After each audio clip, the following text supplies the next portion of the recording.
Hello. Good morning. Which is good morning, afternoon, good night, wherever you are, because time zones are my enemy. Hi. Hello, hello, hello. How is everybody? Good morning, good morning. Well, I'm a bit low today. Let me go up. I believe you guys said I need to position my elbows correctly. Yeah. Otherwise, I'm just like, hello.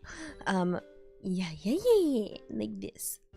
Like this. Hello, hello. Good morning. Yeah, how's everyone's week going?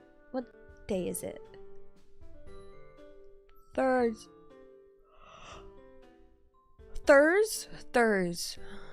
It's the day of the Thurs. It's the Thurs of the day. Just realized. I think this was positioned right. I just wasn't sat up. I was shrimping. Hi, did I get enough sleep? No, but it's okay. It's fine. I'm sleepy. Yo, I'm sleepy too. We could be sleepy together. Like, oh yeah. Oh gosh, but it's okay for you to fall asleep. It's not okay for me to fall asleep because I'm streaming. Oh gosh. But yo, you're on vacation for stress now. Oh, better yet, yo! I'm glad to hear. I'm glad. Stress in the bin. Yeah. Life too short for stress. We're not having a kidnapping stream. No. I look over to Twitch and I see that little cat thing with the wave, and it just says YouTube's chat stinky. No, get along, chats, get along. Onegaishimasu. Oh gosh. Well, yeah. I mean, co-napping is a possibility if I fall asleep. We'll see. No, I've had breakfast. To try and wake me up. I had, like, what you call it? They're like Cocoa Pops, but slightly different. They're like Cocoa Pops, but different shape. I don't know what they're called. Mama Elia gave them to me and I was like, I'll take them. It's free. It's like a chocolate cereal thing that is yummy. Oh, maybe Cocoa Crunch. Oh, maybe that's it. That sounds about right. Yeah, they're like crunchier. They're actually really yummy. So I had a big bowl of that, but I had no tablespoons, so I had to eat it with a tiny teaspoon. I don't know. I didn't realize for the longest time people ate cereal with the big spoon. So yeah, and I was like, what? People eat with the big tablespoon? And then I got used to the big tablespoon, and I was eating with the small teaspoon, and I was like, oh wait, no, this is quite nice as well. There's a medium spoon? What's a medium spoon? Wait, eh? Also, fandom, arigato. Does Twitch chat have free donors? None of you have free donors, you punk. Yeah, oh, you know what it reminds me of? I was, what is it? I was at like this restaurant, and there's this really posh table. Like by posh I mean they had like they were what do you call it? They spoke extremely posh, like extremely posh. All of them. It almost sounded like fake posh accent, like exaggerated levels. And I overheard them make a joke, and I was like, this must be a posh person joke, I think. So let me tell it to you, and if you haha, then perhaps you are also posh. And if you don't haha, then use with me. Because I was confused. So the joke they made was I only heard the end of it. I only heard the end of the joke. So I'll just have to give you I'll just hit you straight up with the punchline, okay? Get ready. Straight up punchline, okay? So it was, wait, what was the line? It was like, and then he ate his dessert with the soup spoon. Ha ha ha ha ha ha ha ha ha ha. That's it. That is it.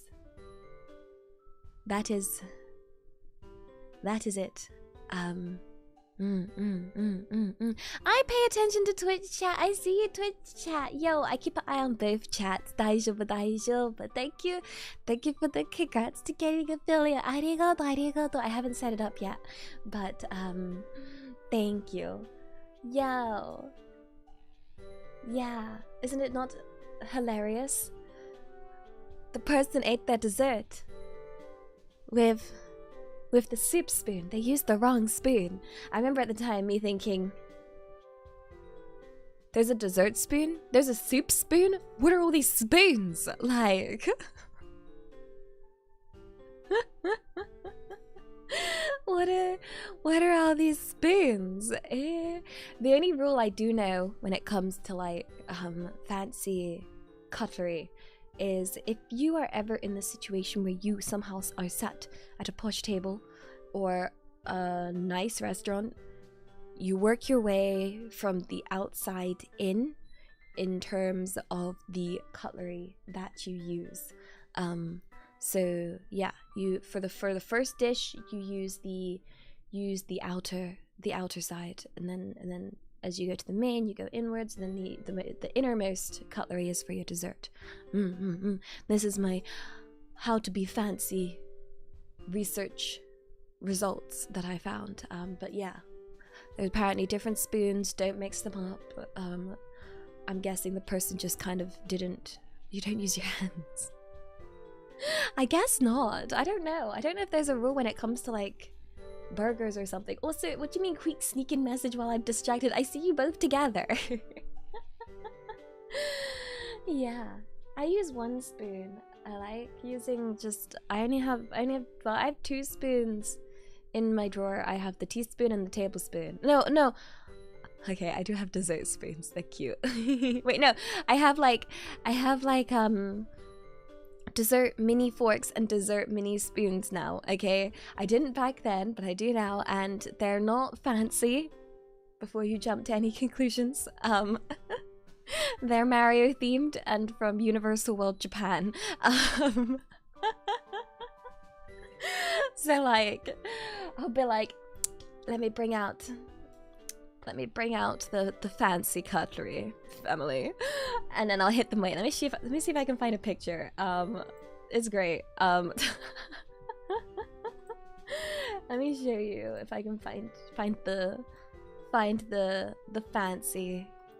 Is it Mario dessert spoons and forks? I want to show you because they're so cool. I love them. They're really well made. This is the picture.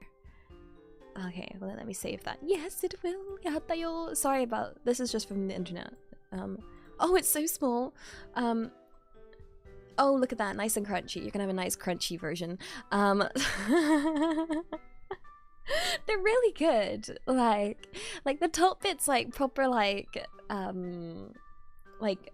well, they're really well made, basically. Like they're not like light or anything. They're actually quite heavy. So yeah, this is my fancy cutlery. If you were to ever come round, they're very small. Okay, you gotta bear in mind compared to regular spoons and forks. These are tiny. These are absolutely tiny. These are like, you know, spoons for ants. Okay. There's dessert bowls. What? No, these are smaller than teaspoons. Wait, let me see if I can. Let me see. But yeah, that's my bringing out the fancy stuff. Dessert spoon comparison. I'll see if I can. Wait, no, it's even smaller. Okay, wait. I need like. I guess this, but they're so wiggly. Oh, it's not a dessert spoon. Oh. It's a demi-tasse spoon, whatever that is. I don't know. Wait. I have no idea what I'm using then. I'm using it as it's a dessert fork, so I figured it was for dessert. I like dessert forks. They're cute.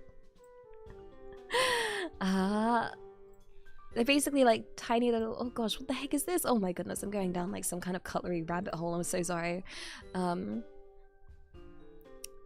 Yeah, it's like I guess this is the best. This is the best one I can provide. Here, oh, it's so small again.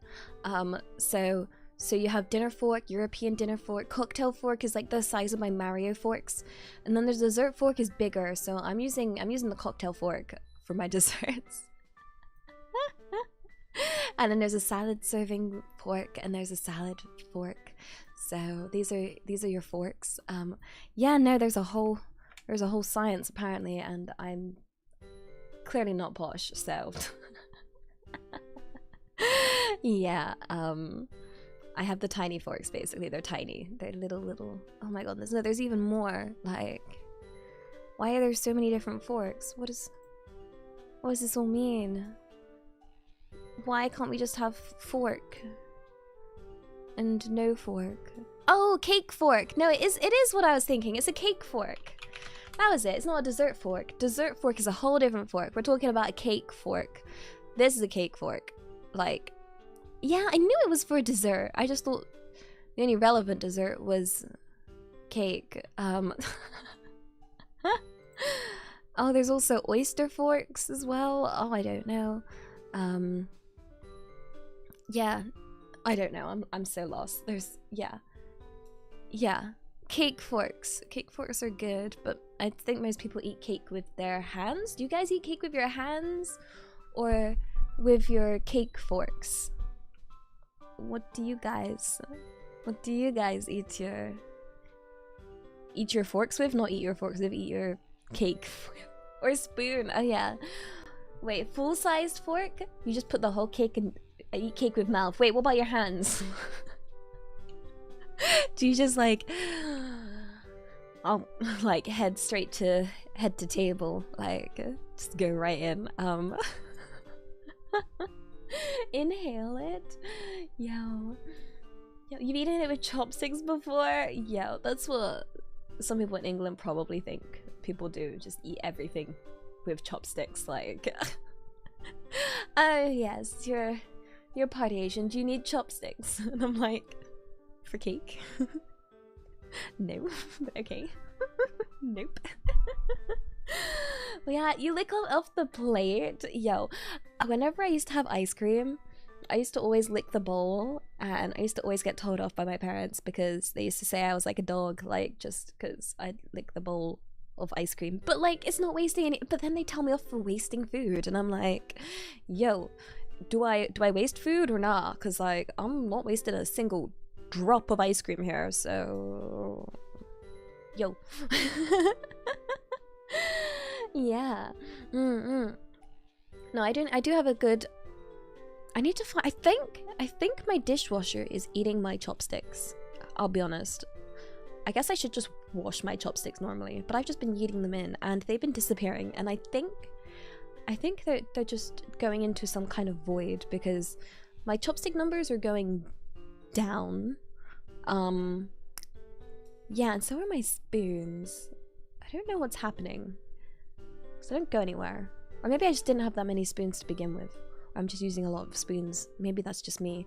But the chopsticks, where are they going? It's like the washing machine eating socks, but I guess this is the dishwasher equivalent. But to be honest, yeah, I guess I should get new ones. They're like these super cheap ones. So is Lila hiding them? I hope not. Like, she genuinely, okay, my dog genuinely has like this little toy box, okay, where she keeps all her toys, and she is so cute. She will literally like go up to it and like use her little like face and like, you know, go for it to pick out the toy that she's looking for, okay.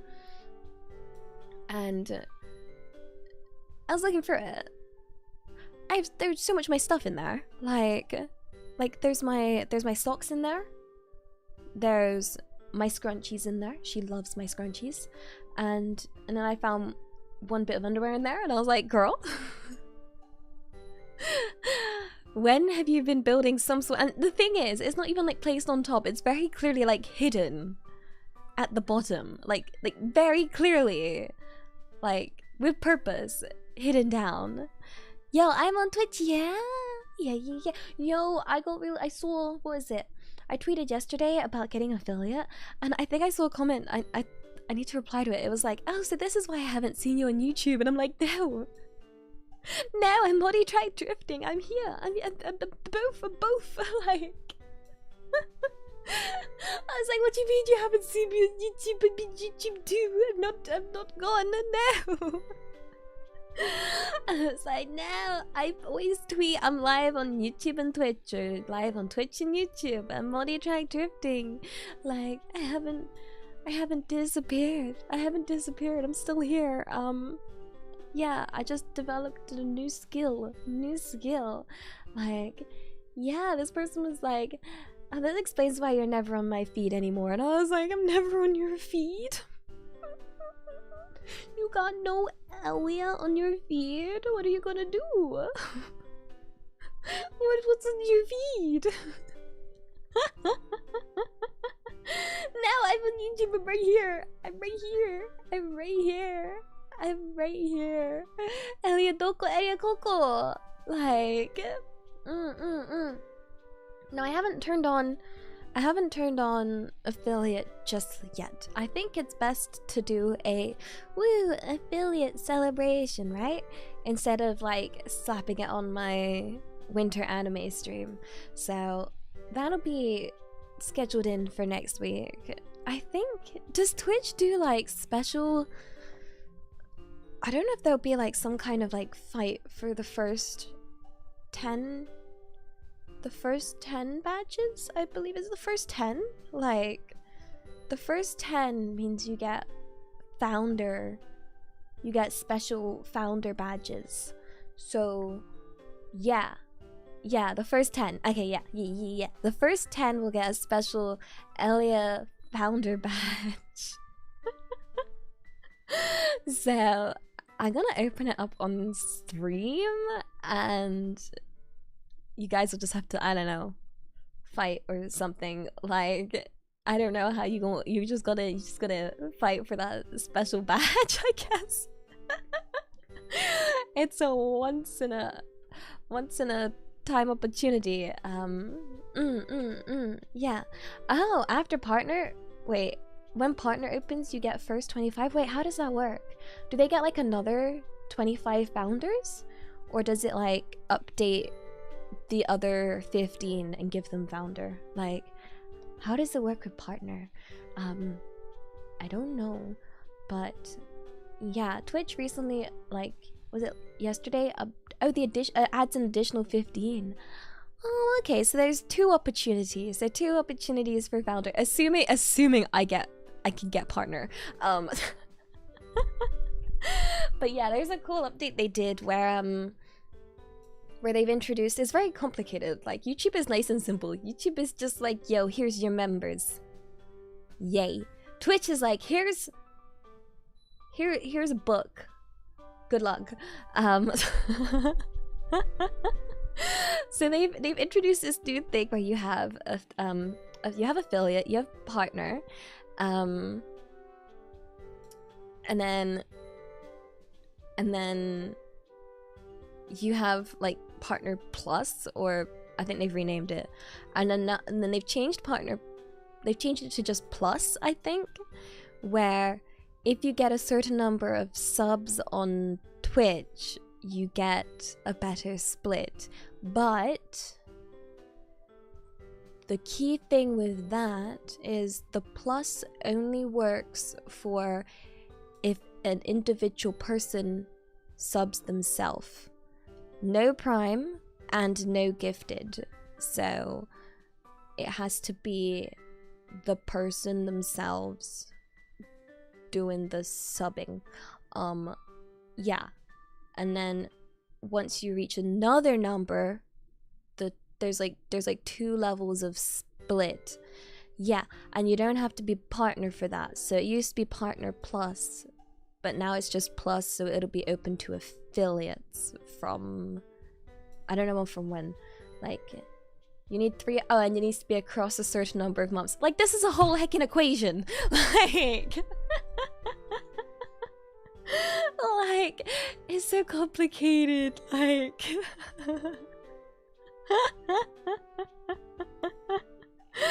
yeah. On YouTube we have membership, so it's just like you member.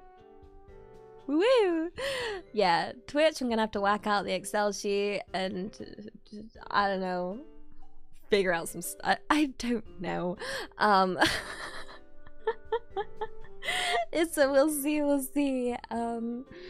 Yeah, you need the correct cosmic alignment. Actually, that one actually apparently is kind of involved in that, like, apparently people apply for partner and like hit all the requirements but then still don't get accepted a lot of the time, and then they have to like wait and some people won't get partner for like ages if the stars haven't aligned correctly for them.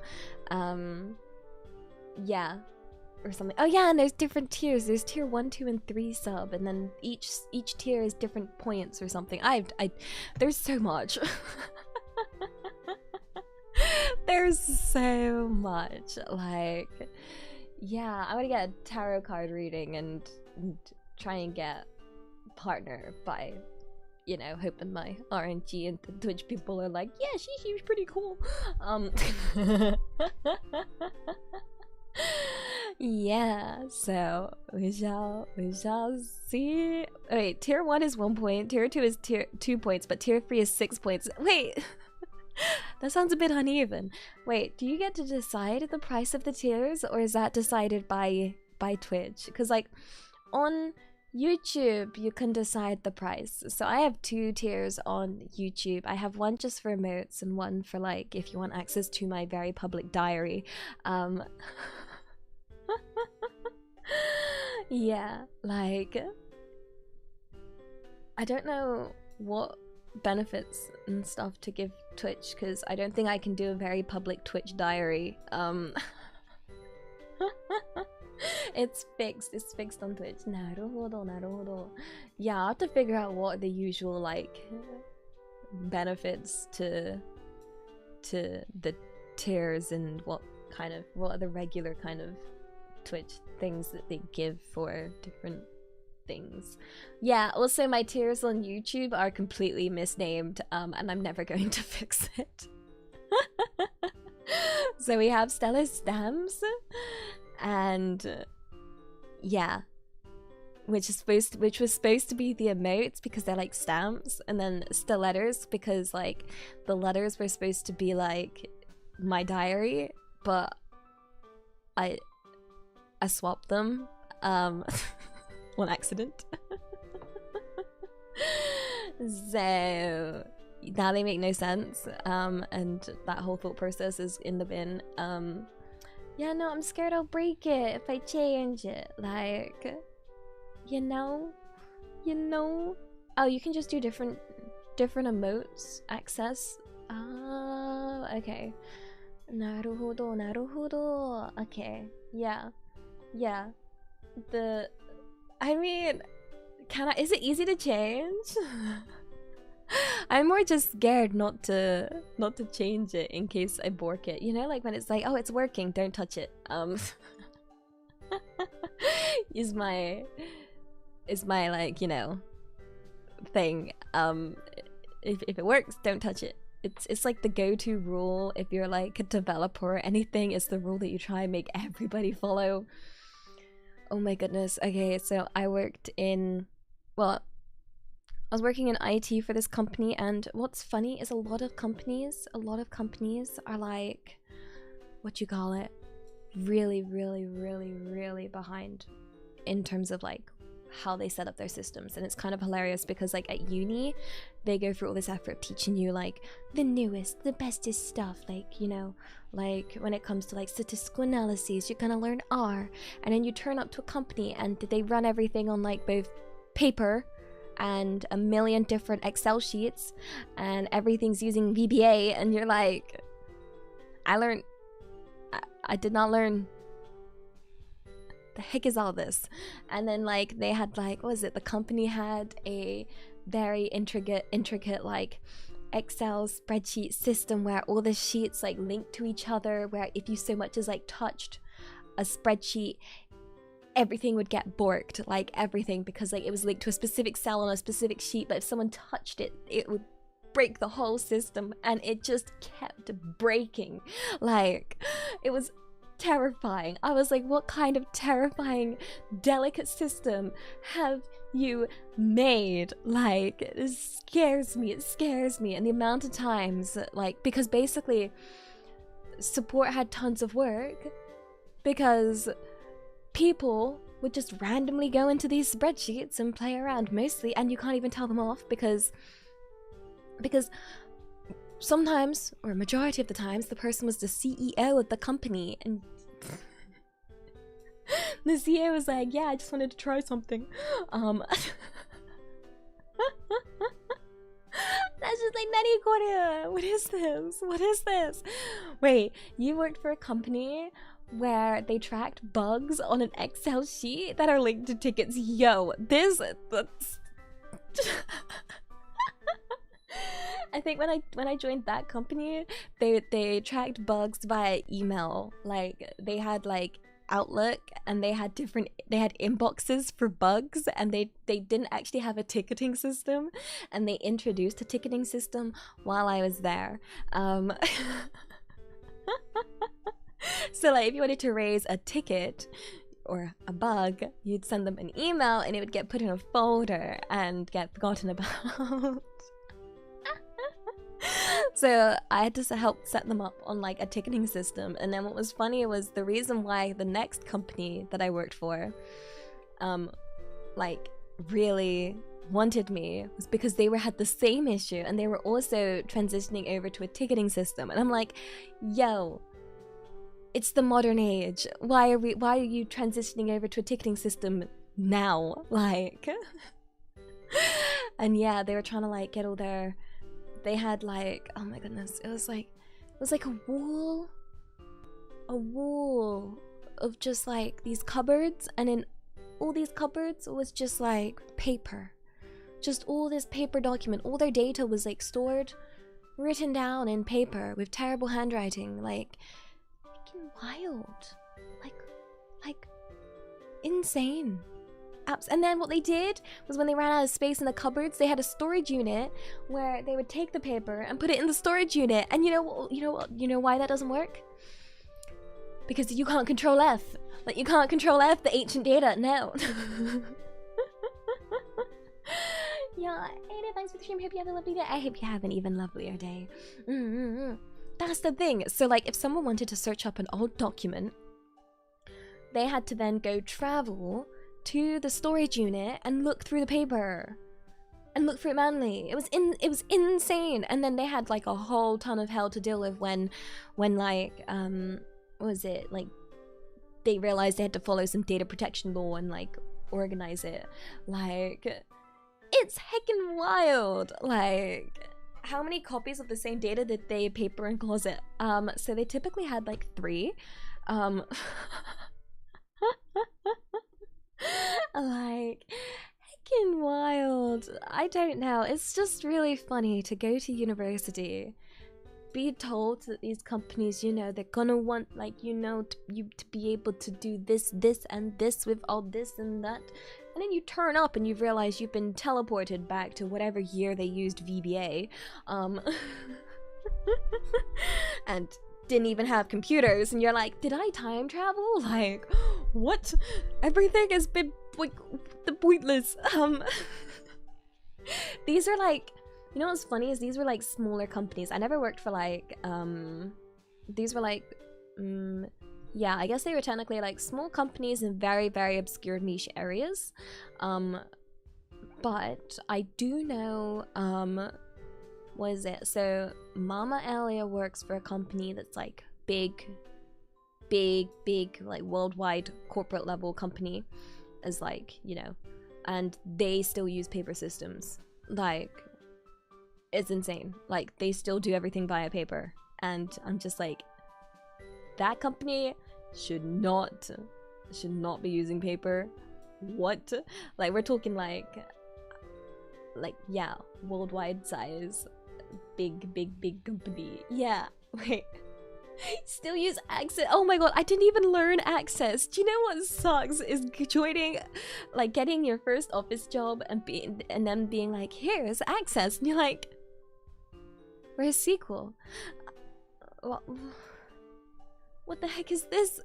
Why does it hurt to use? Why does this bring me so much pain? Monday. No, that's the thing. The companies I worked for, although they were niche, their main products were always a tech product, like a program. Like the things I worked for, their main product was a program, or like a system, or something like that. And I was just like, yo, how can you be so? That's why I thought they would be up to date, but they weren't. Like, heckin', I don't know. Anyone at university that's like, just be warned, you might time travel once you get like a job after, like. It's silly. And what's funny is like the job spec they heckin' provide is so pointless and irrelevant, cause like they make it so hard. I remember seeing the job spec and like basically the rule is they'll always set a job spec to be more than what the actual job is. The job is probably going to be much easier than the job spec. If you look at a job spec and think you can do everything on there, that job's too easy for you. If you look at a job spec and think you can kind of do some of the things on it but not all of it, you can do it.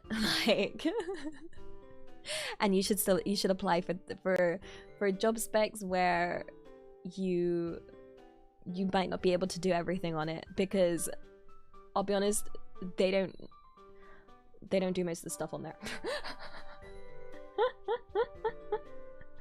Like, yeah, like that was actually advice that we got from professors at uni, that don't feel bad if you're looking for a job and you just feel like all the job specs are just so horrible and mean and you can't do anything and you'll never get a job because you don't match any job specs. Like, yeah, they're just there for show. They're literally there for show. Like, yeah.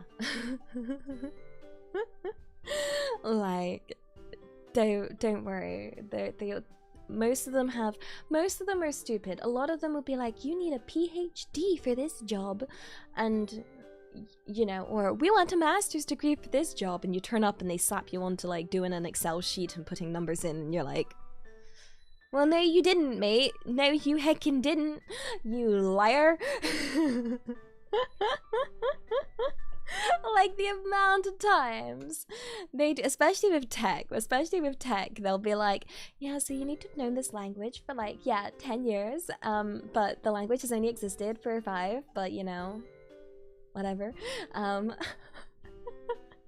Interview questions be like, solve a Maxwell equation, and then be like, rotate PDF. Honestly, I wish I was joking, I wish I was exaggerating, but genuinely, like, these job descriptions are so, like, ridiculous. Like, they don't make any sense. Yeah, entry-level job, and then there'll be 3 to 5 years experience, and you're like, well, that's not entry-level then, is it, mate? Like, yeah. So, yeah, don't worry about the job spec if you are applying. I remember I was feeling really down when I was looking for a job out of uni, because I was like, yo, I can't get anything. Like, this is terrifying. I don't match any of these job descriptions. Like so yeah, I hope that makes someone feel a bit better. A lot of companies will be exaggerating the level of tech that they're using, and they're most likely just using some paper and yeah, and Outlook and none of the fancy stuff they're on about, like, you know, like or maybe it's an England thing, I don't know. In England, in England, the reason this happens is because companies will hire someone else to make the job spec. Basically, they'll get I guess you guys call them headhunters, we call them, oh, what do we call them? They headhunters? No. Oh, what's the name for them? Recruiters, that's it. We'll get recruiters. So recruiters will typically be hired by by a company to write the job spec, and usually the recruiter knows nothing, so that's why it's very common here in England for the job specs to make no sense and not match the actual job. Like, to be well above the job, because they'll try and make it sound fancier than it is. This is so that they can get employees that are better or too good for the job, basically, because recruiters will get commission, and they'll also get commission if that person is there for a certain amount of time as well for some companies. So yeah, they'll usually try and aim a bit better than the spec that's provided to them by the company to make sure they get someone that's overqualified for the job. So then you end up with these these specs looking for an overqualified person. And yeah, like, you don't really need that. But I don't know if that's a here thing or yeah. Yeah, you're currently on rebranding into IT path of life. Yeah, no, that's fine. I was on that path because I did science originally. I was originally in the science isn't too far off it, but I didn't take anything IT back in like school originally. Like, I took, yeah, because like I've always been capable with computers, so I just didn't take IT because I was like, well, that just sounds like a waste of my time. Me being a kid being like, I'll just do something that can actually teach me instead of, you know, doing stuff I already know how to do. But yeah, and then I got into IT. You basically just, I think you can do it from anything though. You gotta like apply and really stretch like what parts equal what parts, if that makes sense. Like, you know, if you worked on a project and then say that gave you XYZ skills and therefore you're capable or whatnot, and they usually don't care too much, like, and they'll let you in.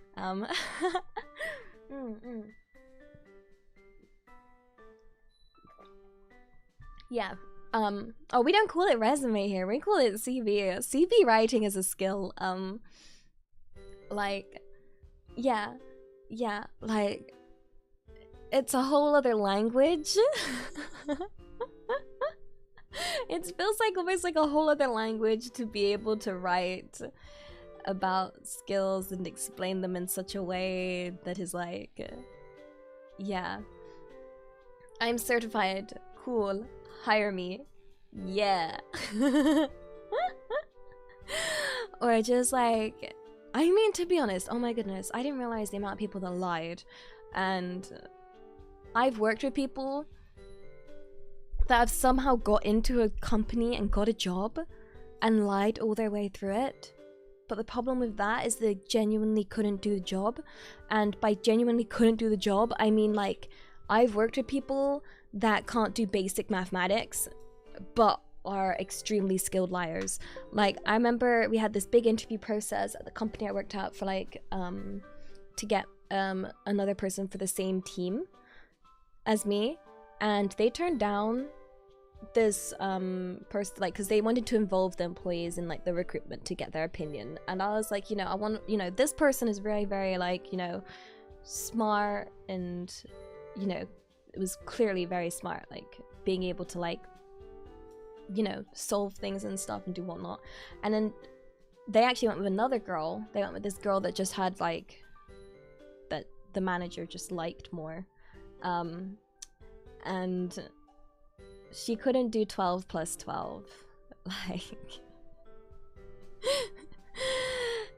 she lied her way through and she couldn't do basic maths. Like, it caused me so much pain because there was so much I had. She was an employee that caused more work than actually helping work, because I had to go back and fix all the numbers that were wrong. Because, and this was with a calculator. Imagine getting a calculator and being asked, what's 12 plus 12?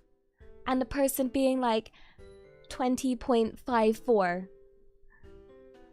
And you're just like, where did you even get a decimal point from? And then they tell you you're wrong and that they used a calculator. And you're there like, are you messing with me? Like, and then they're like, no, you need to listen to me. You might have, you know, your degrees and stuff, but I'm older than you. And I'd be like, I don't care if you're older than me. Like, she was like a decade older than me. So like, I couldn't teach her because I was supposed to teach her the role. And anytime I told her she was wrong, she'd be like, no, I have a decade's worth of experience in life more than you. Okay, I know this. You don't have my experience. You don't know. You're young. And I'd be like, yeah, but 12 plus 12. I still don't understand how you got a decimal point. Like, please, what? Like, how? this is even just asking how, like, I'm not even telling you you're wrong. I just want to know how you did it. Like, is this the same Lassie with kids? Yes! It is! How did you know? It's the same one where, again, if you tried to call her out, she'd be like, you don't understand. I have children. I am a mother. You don't know. You don't know what it's like. And I'm like, no, but I know 12 plus 12. Like, you punk. Stop making my life so hard.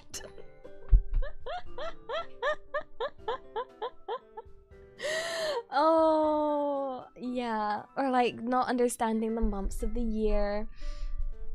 Like, I'd be like, okay, so starting January, we need to go 5 months forward. Or like something like that. No, not even 5 months. Like, what was it? It was like 11 months. 11 months. Oh my, I remember the exact question was, what is 11 months onward from September?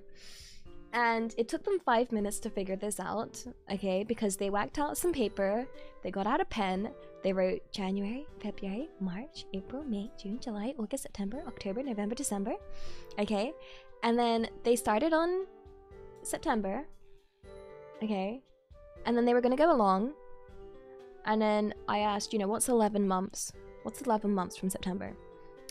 And then after her 5 minutes of like with her calendar or whatever that she drew out, she came up with the answer December. I was like, how did you get that wrong? How? How did you get to December? Monday! You took 5 minutes. You used pen and paper. You wrote them all out. This was genuine, and the saddest part was like, this was the same job as me, and I was like, I have a degree, you can't do anything.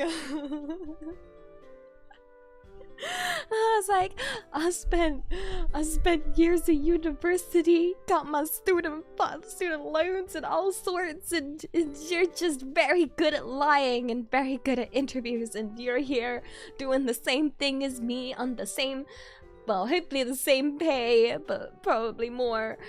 Unable to do anything.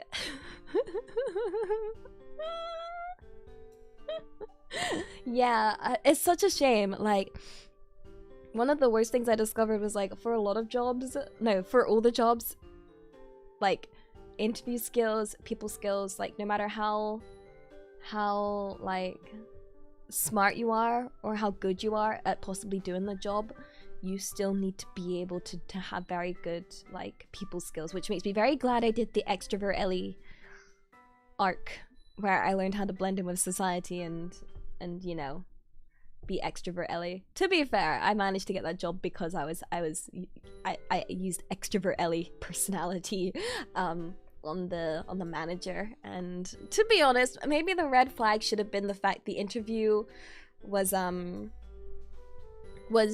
talking about pizza for like 30 minutes, so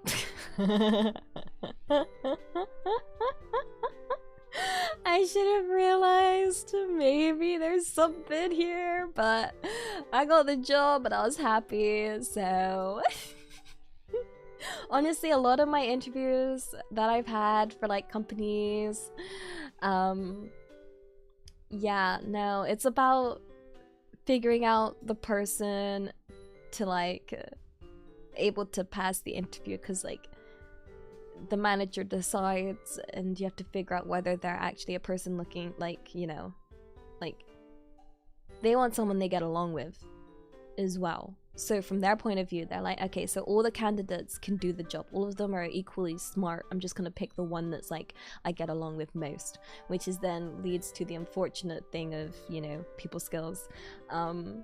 Yeah, so like one job, that job I got through talking about pizza. Another job I got was talking about, what'd you call it? Smash Brothers, Nintendo.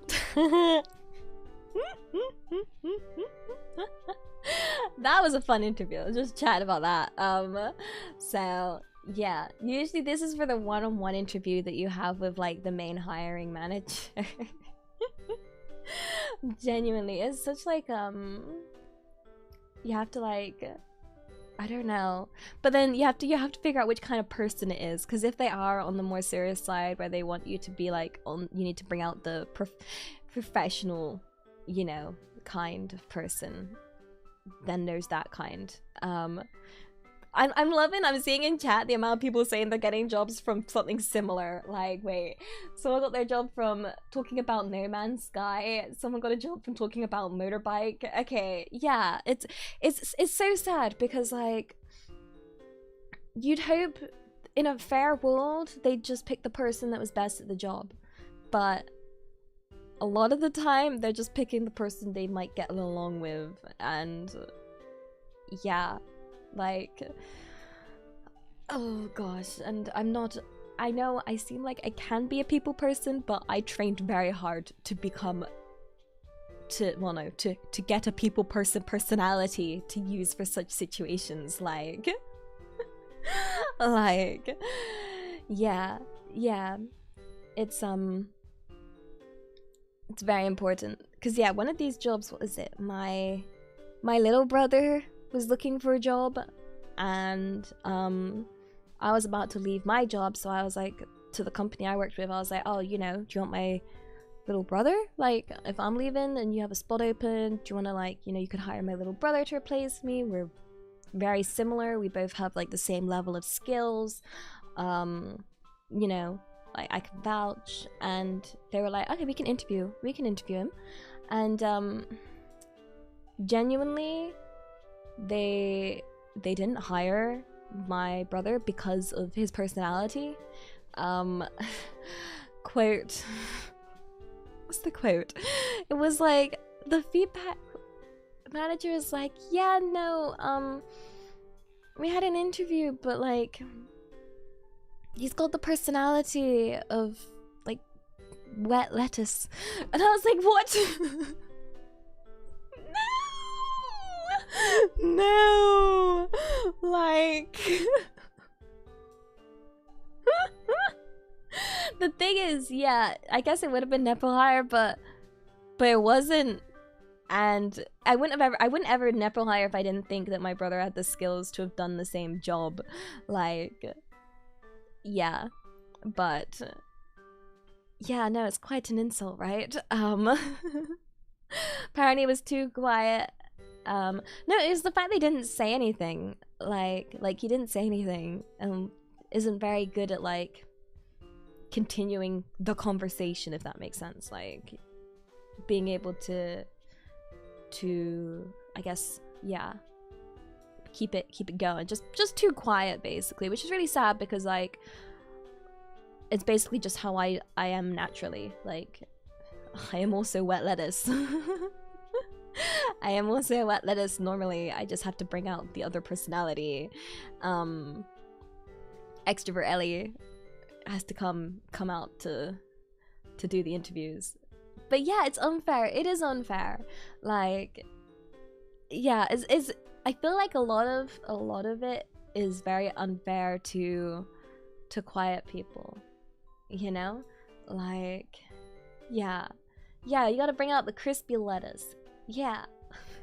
Guys calling me crunchy kimchi, matte da yo. Yeah, talking is required and not to just answer the questions. Yeah, so that's how that works. It's such a shame. Sorry, I went on such a tangent, but it's something that upsets me because I remember as a kid just thinking, you know, I just want to stay like, I just want to stay quiet and be myself, but no, the world is awfully designed and requires these skills and but yeah.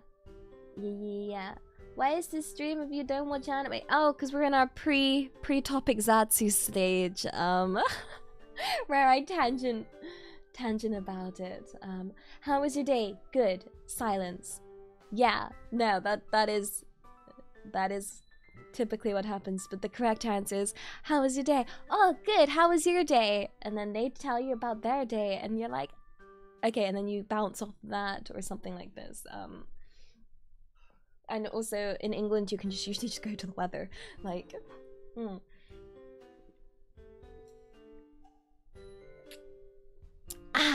Yeah, I'm gonna. It's 1 hour.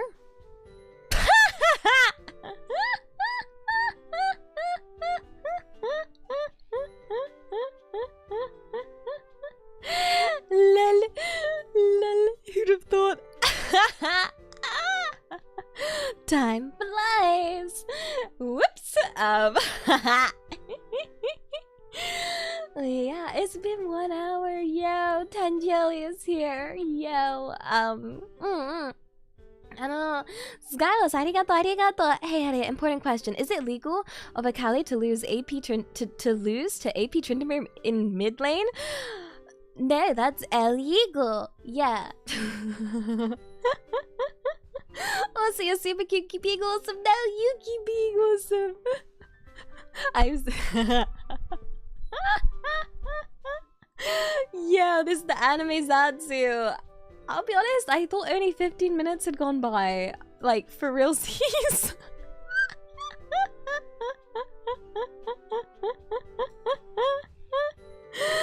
Oh dear. Wow. Wait. I'm genuinely time blind sometimes. Wow.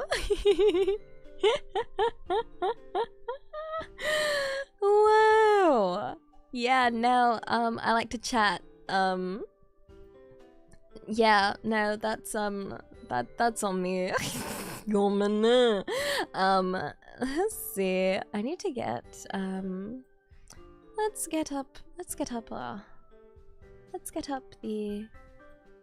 get up the anime of this season. Wow, whelp. It's alright, we still got like 2 hours, it's fine. Yeah, I thought we just started stream too. Same. I also thought that. Like, I too was thinking that. Where the heck did I put this? Oh, this is just forks. Okay. Oh yeah, I'm gonna read back on the membership bits in a second. Yeah. It's just they're in a different zone than what you call it, the other bits. Okay, let's put that. Wait, where should I put this? I guess here. Oh, it's all zoomed out. Maybe there. There? You can't see yet. You'll see in a second. You'll see exactly what I mean in just one moment. Wait, where the heck is it? Okay. Wait for it.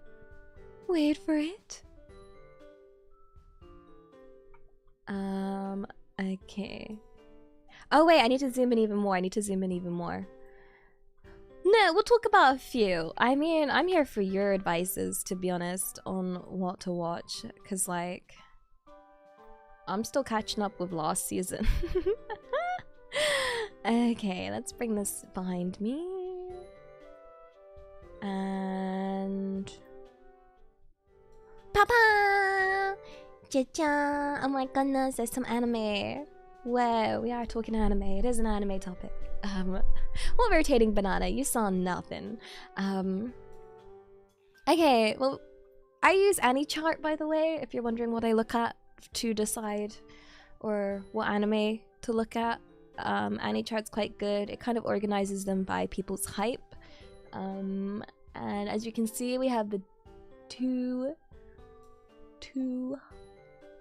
top hyped anime, I guess this would be. Solo leveling! Solo leveling! Hi! Solo leveling. Ore dake level up naken. Yeah. I read this, but I read it a very long time ago. So I can't remember anything about it, which is perfect. So I haven't actually watched this. As you can see, it's actually already on episode 4. Is good. Yeah. Oh wait, what's Solo leveling based on? Like, is it light novels or like, is it light novels? Because like I love reading light novels, so it seems really controversial. Nande. Yeah, the manhwa. I read the manhwa of it, which I really enjoyed. I think I cannot remember. It was such a long time ago that I read it, but I know a lot of people were hyped. My worry is, yeah, overhype. Overhype is my worry. Where you set your expectations high and you get disappointed when actually it's good if someone wasn't so overly hyped for it, you know? Which is such a shame because, like, you know, it could still be good. It's just everyone expected it to be even better. So yeah, I don't know if that falls under the category of this. I'll try not to go too far into the hype. Yeah, I think it's good. It's probably good, but not insane hype level hype. So I'll definitely watch it, but yeah, like I shouldn't go in expecting too much. That would be mean to it. Like, yeah. Also, let me read these 2 members before I continue. Aris, arigato. Happy 9 months. Daisukitayo. Speaking of anime, have you seen Husband Hotel? I've not seen Husband Hotel. I've seen clips. Twitter seems to have a lot of clips of that. But I've not. I don't know where to watch it, to be honest. Solo leveling will be a very competent anime, but nothing more. Yes, it won't be. I don't think it'll be spectacular. I think it'll be good. But yeah, ignoring hype since the release of Cyberpunk 2077. Yeah, that's fair. Yeah. Like, I'll still watch it. I think it'll be a nice watch. It won't be like a I'm desperate to watch kind of thing. You know, that's how I determine how good an anime is. It's whether I am desperate to watch the next episode and just they're like, oh my god, I want to like watch more, give me more, like that kind of feeling, or like just like, oh, this is nice to watch. Like, there's different levels, like you can just feel it. Where like if it wasn't coming out, I'm sorry, grabbing my hairband. If it wasn't coming out every week, would I binge watch the heck out of it? That's the real question. That's how I know. That's when you know an anime is good. Like, you know, when you're like, I'm just gonna watch 1 episode of this anime, try it out, and then you're sat there and it's been like, I don't know, a whole day and you've watched every single episode of it and read about it and just dove right in, like that kind of feeling. That's how I measure whether something's good. And with weekly ones, it's obviously harder to do that, but I have to base it on how much, like, I want it. Wait, it doesn't have the long first episode. Ugh. That's the thing. You get kind of if it's based on a manhwa and you've read it, or like based on anything else and you've read it and you're watching it from the perspective of someone that's already got information, it can really skew your view of the anime. So when they did Tower of God, like, I love Tower of God. I adore Tower of God, like the manhwa so much. But when I watched the anime, for me, I enjoyed it because it was nice to see it animated. But if I was a completely new viewer who'd never read any of Tower of God, a lot was missed out in terms of explaining a lot of things. And so the anime was only alright. it just didn't, yeah, the pacing was off. It didn't go into enough detail for people to truly understand. But yeah, the manhwa, so good. I recommend. Yeah. Oh my goodness. What was it? What was the other one? I think someone mentioned it. High School. What was it? The other one that was based on a manhwa that was like, it really like, God of High School. That was it. That made no sense as an anime. I hadn't read it. Okay. I hadn't read it, and I was watching the anime, and I was like, I'm just so heckin' confused. Like, this makes no sense to me. And it makes so much more sense if you've, it works as like a supplement to someone that's read the manhwa. And I don't want, my worry with Solo Leveling is that it's like, I don't want it to be one of those anime that's like a supplement to the manhwa, you know? I want it to be like a standalone thing that gets people into it. So that's my minimal hope for Solo Leveling. Like, yeah, God of High School changed some major stuff. Yes, that's why I think they did, because I went to read it after all the criticisms of it. And then I also reread Tower of God, but that's just because I love it. Like, I love Tower of God. It's so good. Just not as an anime. It's such a shame.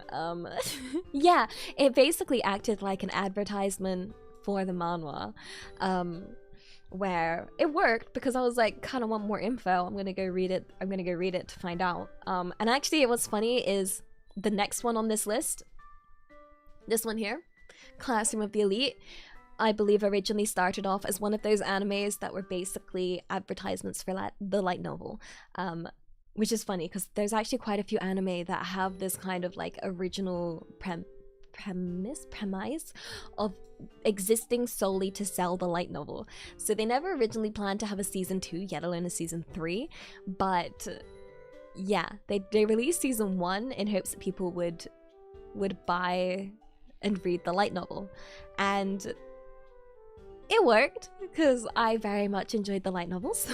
I've read all of the first year of the light novels, and I need to read.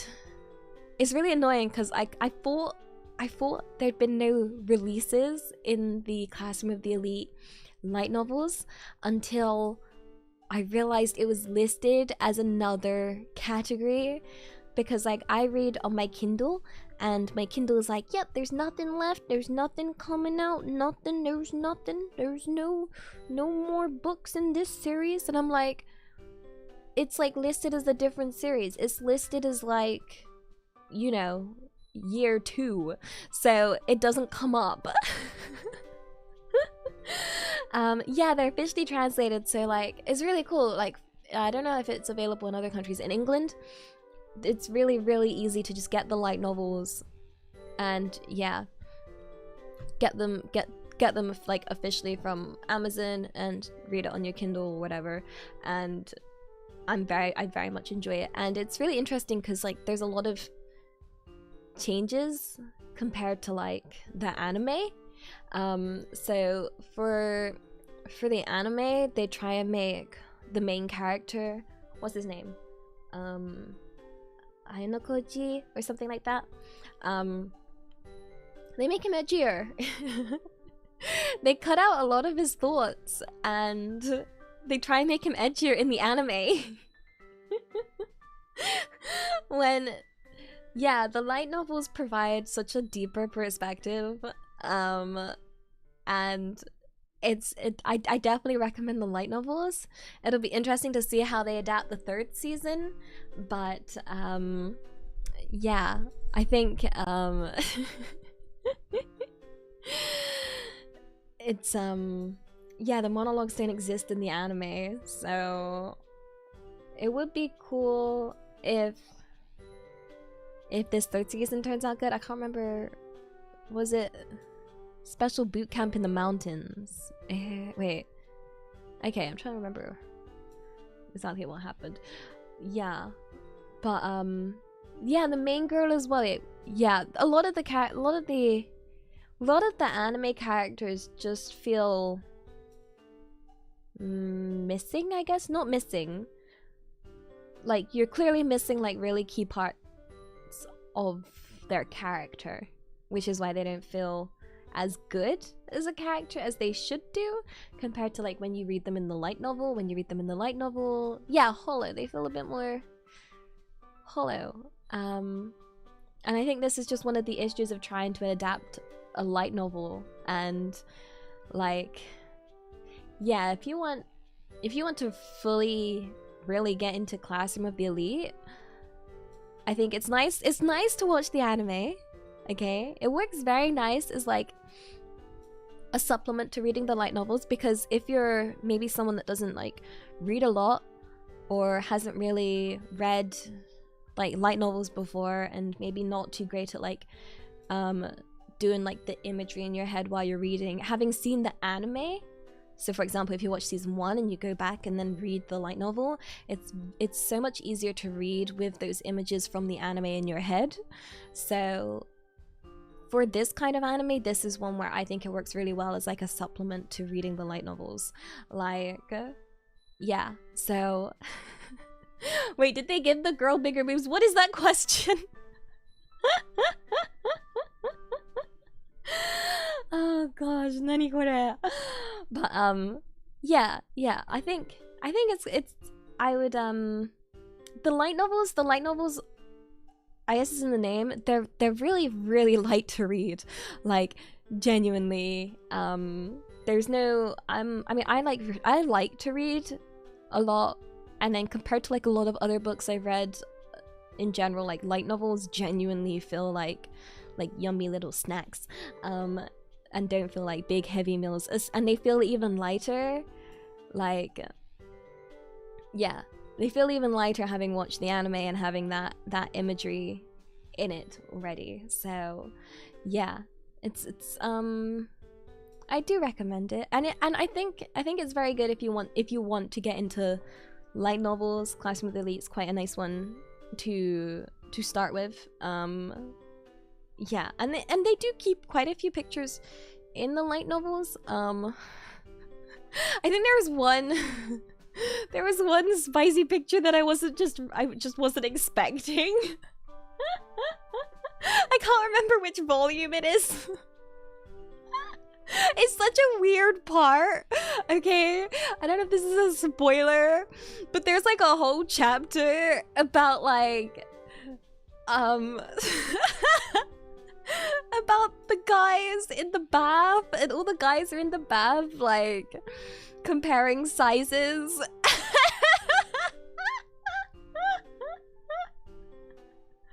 It's so weird. And then they're like, I think if I remember correctly, they were like, yo, wait, was it Aena Koji's Mahus?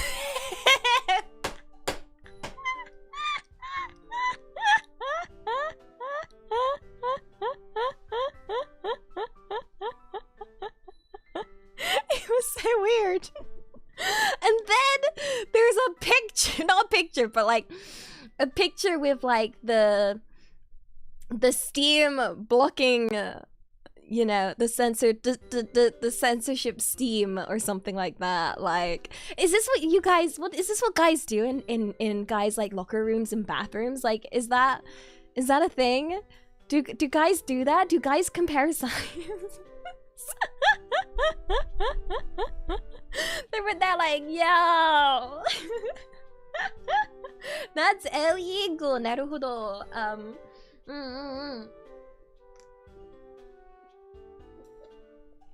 I don't know. You can't reveal the secrets of the male changing room. That's fair. You keep your secrets, and I'll keep the women's changing room secrets. No, there's no women's changing room secrets. Like, I've been to onsens in Japan where you have to get like, they have these signs being very clearly like, you must not wear any clothes, like no swimsuit, no underwear, you must not wear any clothes at all, like very strict. My experience was going into like the changing room for the onsen was everybody left. everybody heckin' left. I was like, am I scary? Nande! Nande! Why? Why? Why did they all leave? Do I look like a thug? I don't know. It's like they were all scared. I was like, what, do I give off like scary vibes or what? Like, Nande? I must be like Yakuza. Scary foreign lady has wandered in. Maybe. I mean, I got the onsen all to myself, so, you know, private onsen for me, but... Yeah. Also, I missed another member. I said I was gonna read both. Mate. Playing good. Arigato. Happy 5 months. Daisuki da yo. Hayari Jiro ticket. Goose 15 waiting. No, please, no, that scares me. Oh, Jiro tickets, please. Oh gosh, she's British. Scatter. Or did they think I was Sadako? Oh no. British Sadako is turned up. Run. But yeah, I'm very excited. I'll watch these both. But yeah. Okay. Next two. I think someone mentioned this one. Wait, Dungeon Meshi. Someone mentioned earlier. I think. Yeah, I don't know. Dungeon Meshi. I know Mashal. We'll talk about Mashal first. Mashal. If you haven't seen Mashal, Mashal is basically Harry Potter. But what if Harry Potter didn't have any magic and was just having just muscles instead and solved all the magical problems with muscle and basically has to go to Hogwarts, or not Hogwarts, but you know what is clearly like Hogwarts, without any magic and trying to like pass off as you know, magic but isn't. It's very much ridiculous. Like, it's very ridiculous, so don't go in it expecting any form of like, what do you call it, like realism, in terms of muscles can't do that. And if you go in with that mindset, I think you'll very much enjoy it.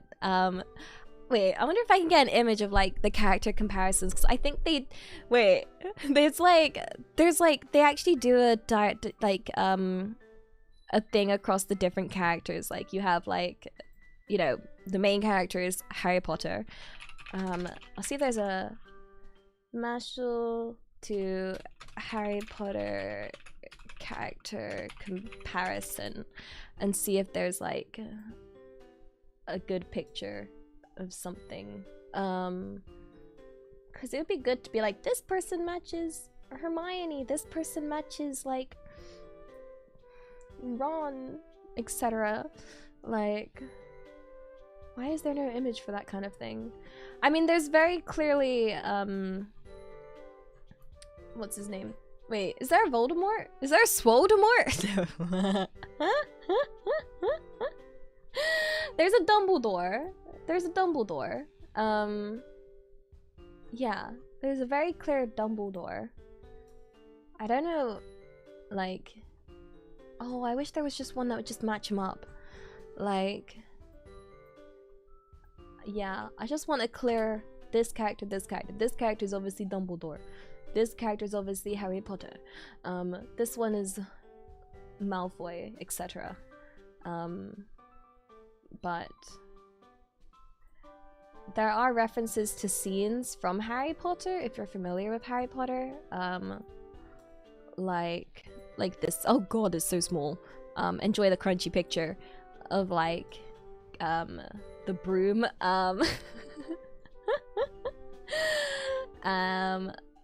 Yeah, there's like the sort, well, there's no sorting hat, there's like sorting. Let me see if...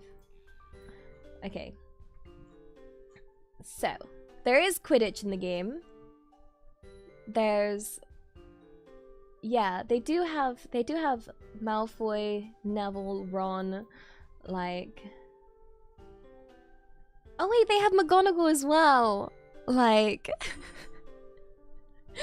yeah, basically, there's a lot of interesting references to Harry Potter, but it's not the same because it's just a funny spin on it.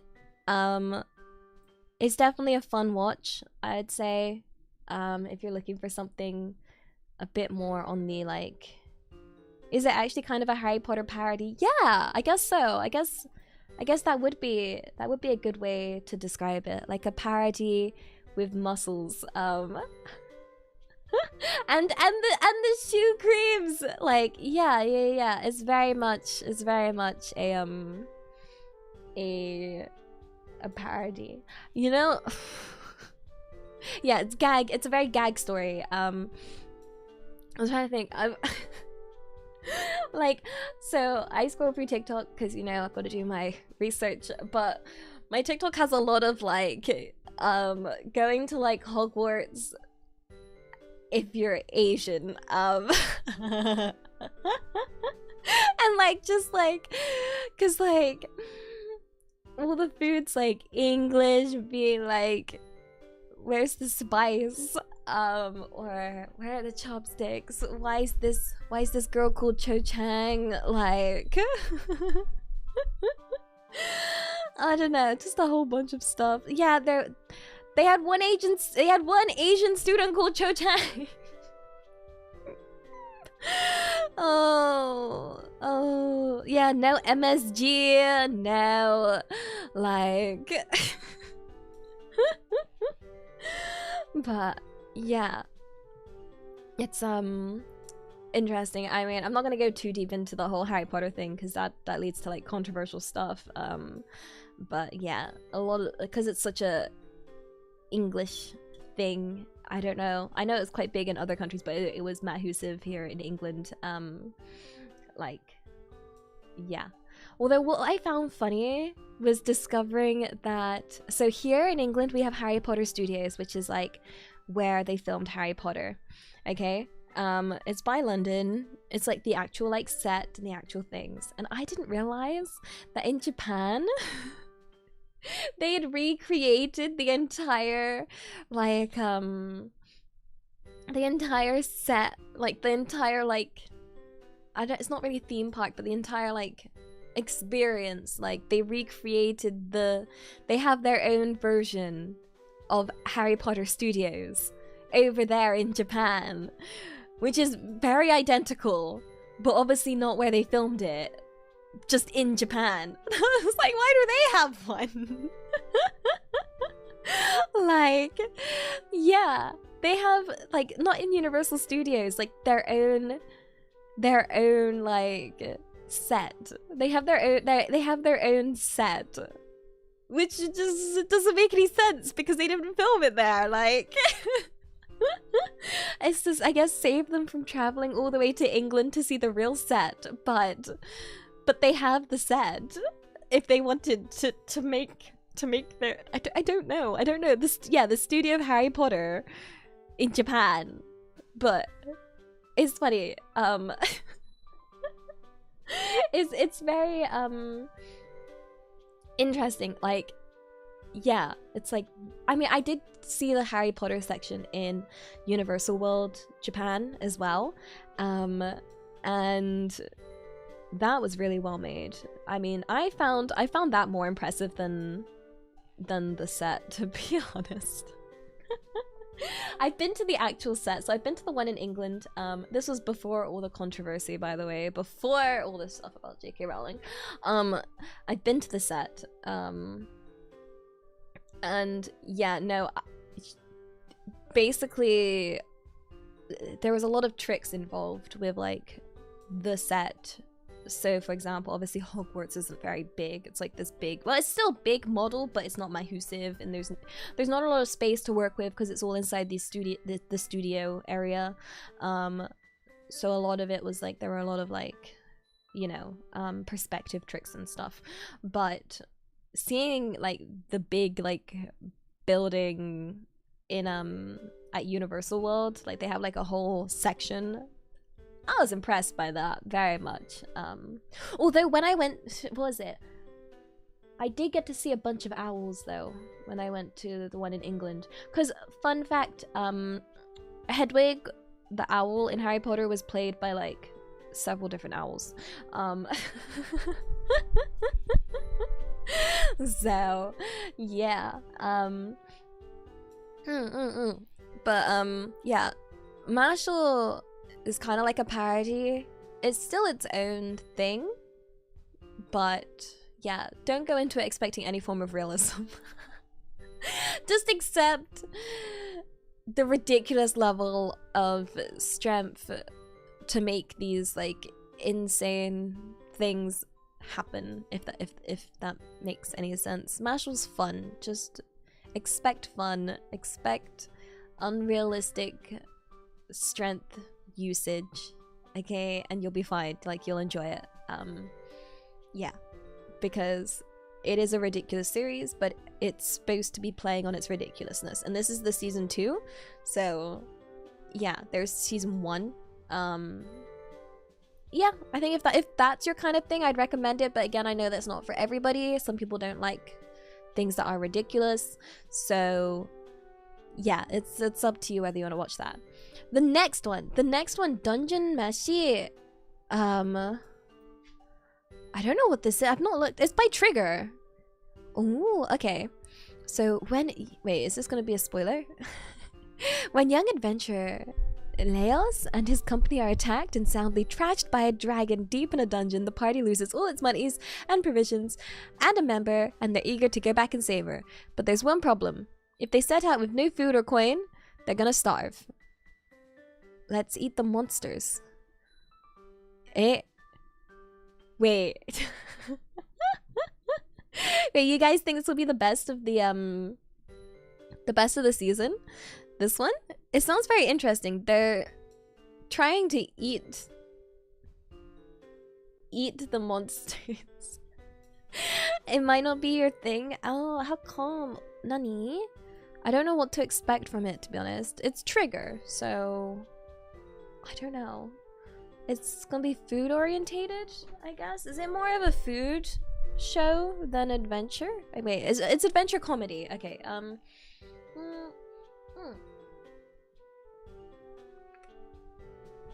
But yeah, I've heard it's got good fights in it. Okay. Well, I'll give it a read. No, read, but a watch. I'll give it a watch. But it wasn't on my radar, so yeah. Like, I'm interested by it. Yeah. It's similar to Food, wait. What do you mean it's similar to Food Wars? Wait. Not in that way, right? Like... Okay, it's not. Okay. I just need to be prepped.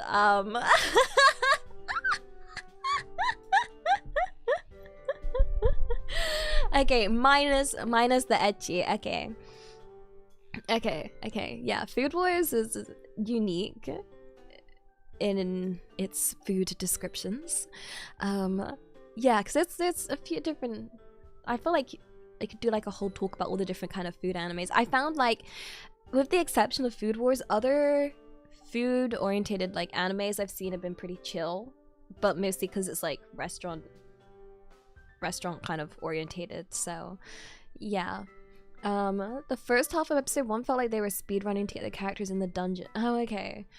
I guess it's kind of, I think one of the issues with like the 3-episode test is you can't fully get a grasp of what the pacing's gonna be. So yeah, we'll have to see what it's gonna be like. Yeah, so it's food orientated with fights and comedy. I know. I know.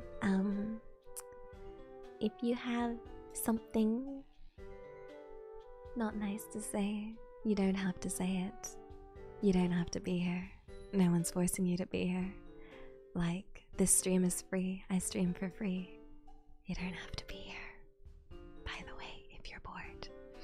Um, yeah. Just so you know. Don't hype it too much, it's okay. Okay then. Then I will go in with that. Please take your negativity elsewhere. Onegaishimasu. What's the point? What's the heckin' point? Like, nah, like for real. I don't understand. Like, I can normally ignore it, okay? I can normally ignore stuff like that, but like, what's the point? Like, just go somewhere else. I'm not even sorry. Like, everyone has like their different opinions, but it's unnecessary and mean and pointless. Like, that's kind of sad. Like, I feel like it's a sad way to spend time to be negative, and if anything, I just have pity for that kind of thing, okay? So please try and find something fun to do, instead of trying to make other people upset or seeking attention. Like, come on. Kind of pathetic. Next one. Okay, so what's this one? Yo. Yeah, like, do better. It's kind of, yeah, no. Enjoy your pity, but okay, let's see. Mato Seihe no slave. Is this about slaves? Why is it always about slaves? Nande?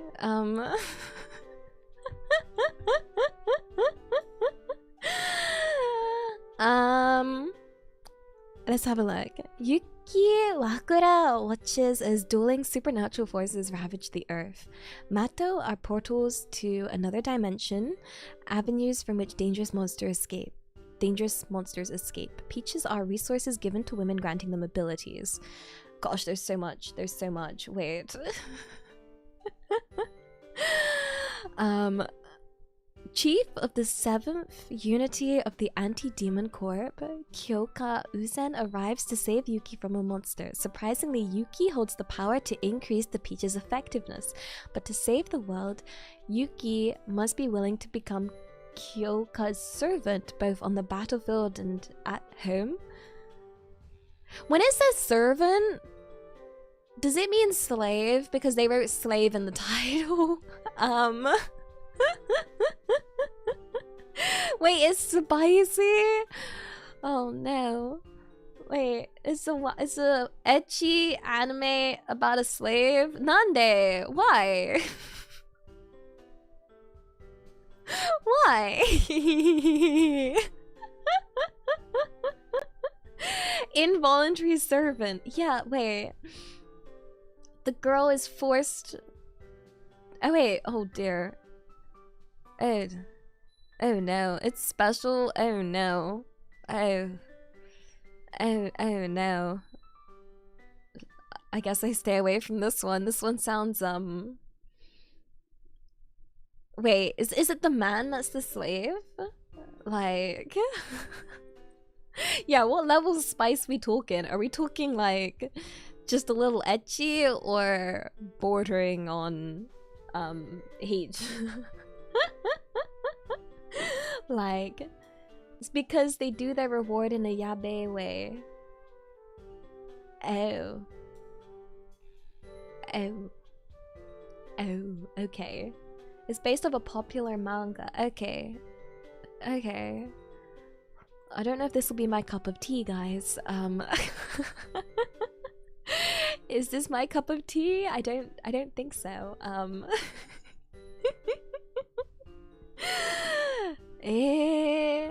Is it supposed to be like one of those ones where you like place yourself? It's supposed to be like a self-insert male character? Is that how it's supposed to be?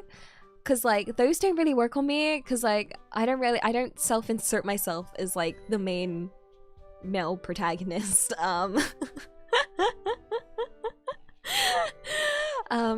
Yeah, no. It sounds it's utterly disgusting. I'll watch it so you don't have to, guys. Oh gosh, honestly, like some of the topics in anime are like, you know, like when you're trying to introduce someone to anime and they're like going off on their little anime exploration and they're gonna have questions. They're gonna be like, yo, why do these ones have slaves? And it'll be like, just ignore that. Or like they'll watch something else and be like, yo, why are these siblings very, very close? And we're just like, yeah, well, no, we just have to ignore that.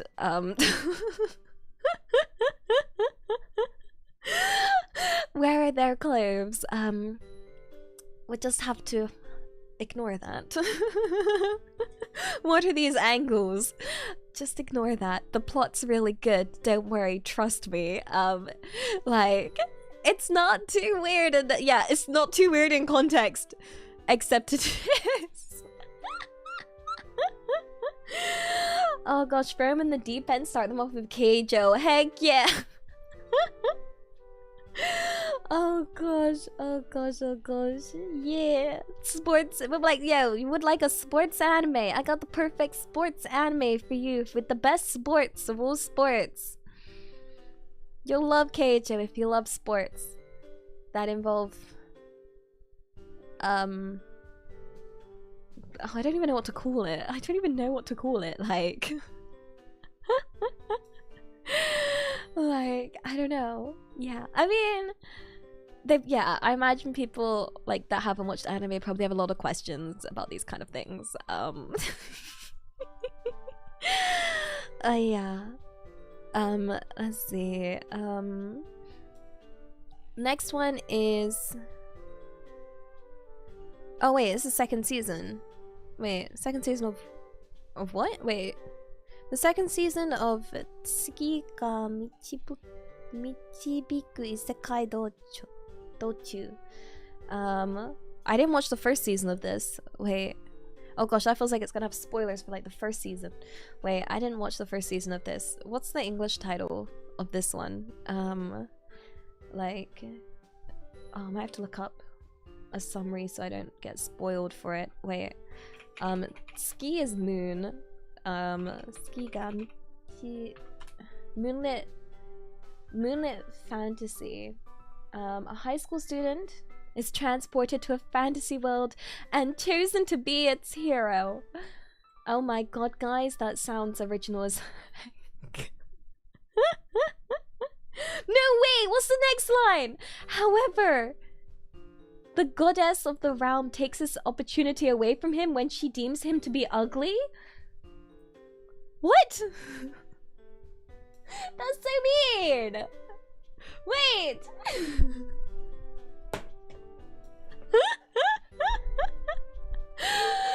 What? What? That's so mean! So mean! Nani? Was he that ugly? Like... Really? Wait, it's just a teenager. That's not fair. Like, maybe teenager's not at his glow up yet. Like,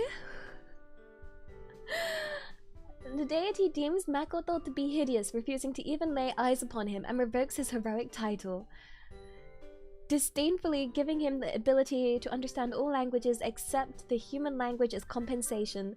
The goddess drives Makoto off to the furthest edges of the wasteland, far from human civilization. Oh, I feel so bad for him. You can't. That's just mean. Like, oh, is this the one where everyone says he looks like a? Oh wait, no, I'm getting this confused. I was thinking of was it, guys? Have you seen Isekai Oji-san? So like Isekai Oji-san is like was it? It's kind of a different take on Isekai, where like this guy's uncle has been in like a coma for like however many years, and then comes out of the coma. And while this character was in his coma,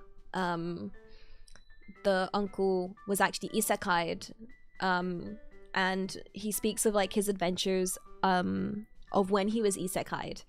And yeah, so when he speaks of his adventures, in his isekai adventures of the uncle are like, he was so ugly in this other world where people kept thinking he wasn't a human and they thought he was this very ugly orc. And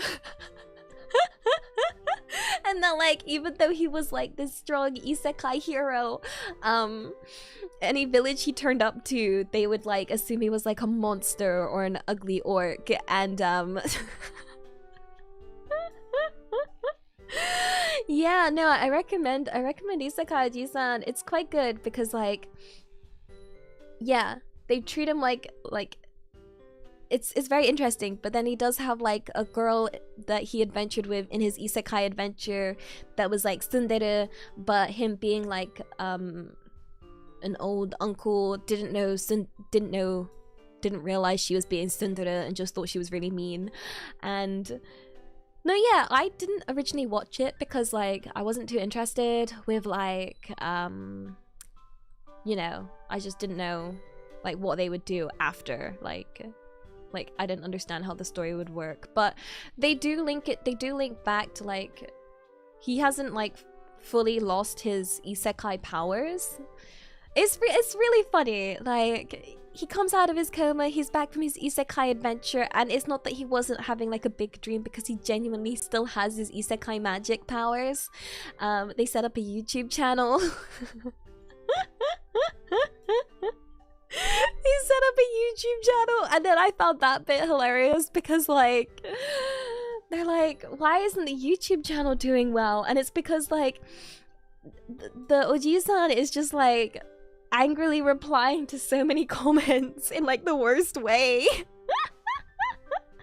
and like the first thing he says when he gets out of his coma, he's like, how's, like, what was it? He asks about Sega. Like, he asks about the Sega Nintendo war. and like his nephew's just like, yeah, about those console wars.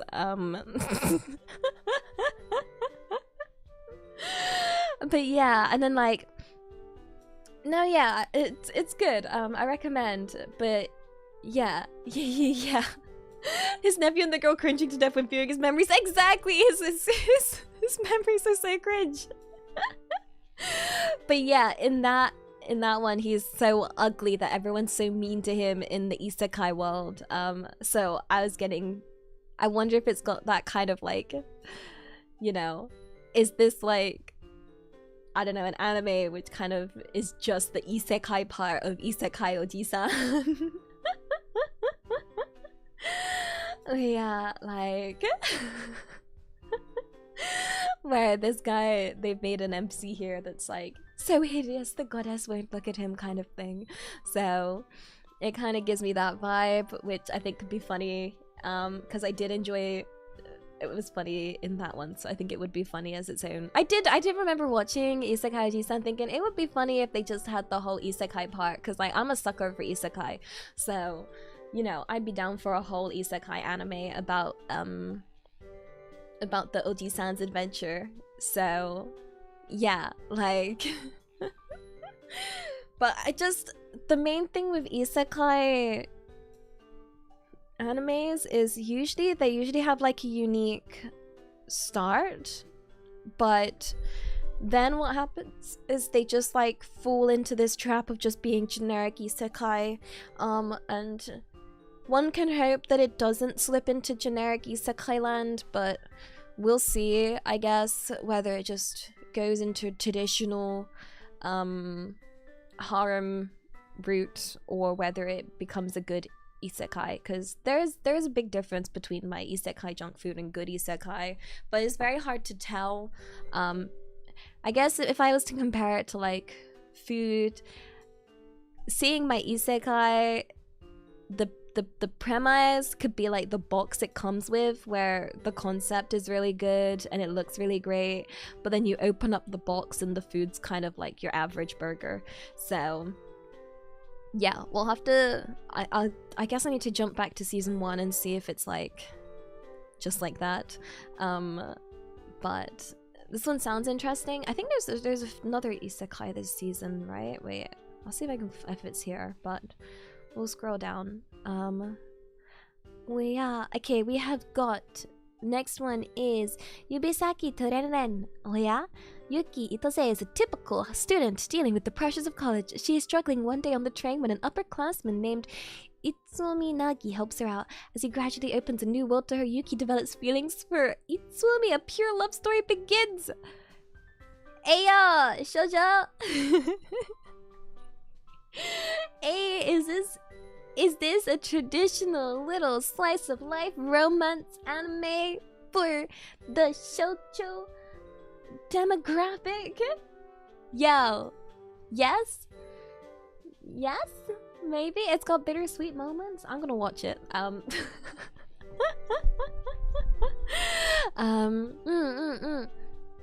a sucker for shoujo. Okay, it makes my heart go doki doki. I'm gonna, yeah. I will see. Wait, is this the one with the deaf girl? Wait. It is! It is! Wait. I think it is. Oh, I think I've seen clips of this already. Yeah, A Sign of Affection is the English name. Yeah, this one seems really cute.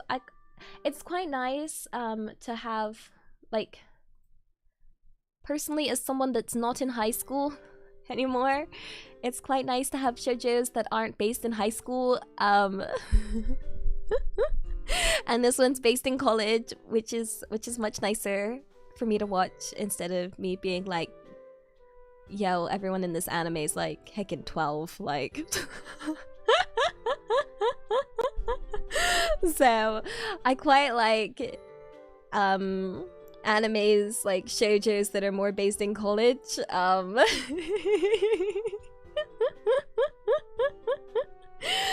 Yeah, then I have to worry and be like, yo, what y'all thinking about? Like, shouldn't y'all be studying? Like, you know, I guess at college they should be studying, but you know, but still.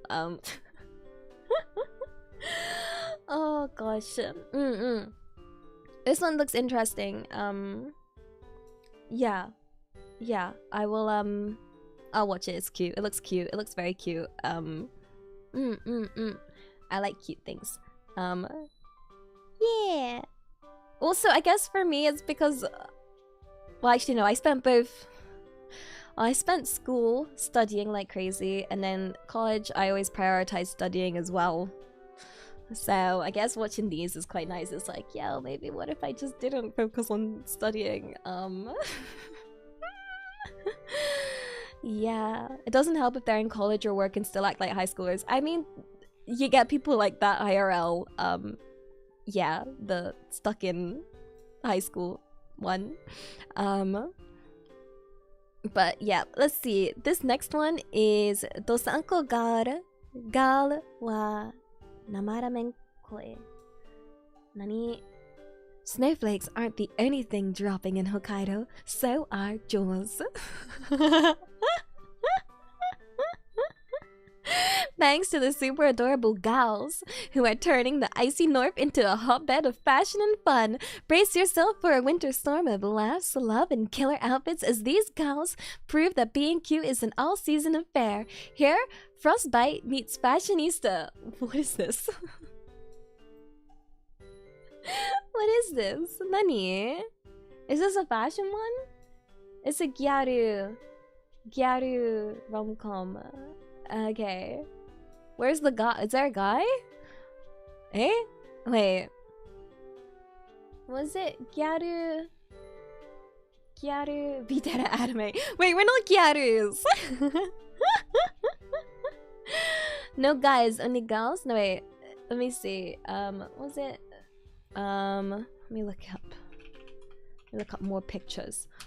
Okay, Hokkaido girls are super adorable. Images. Gosh, yeah, all the pictures are of the girls. Wait, is this a harem? Is this just one guy and these 3 girls? Wait. Mate. Gosh, they really don't show this guy in anything.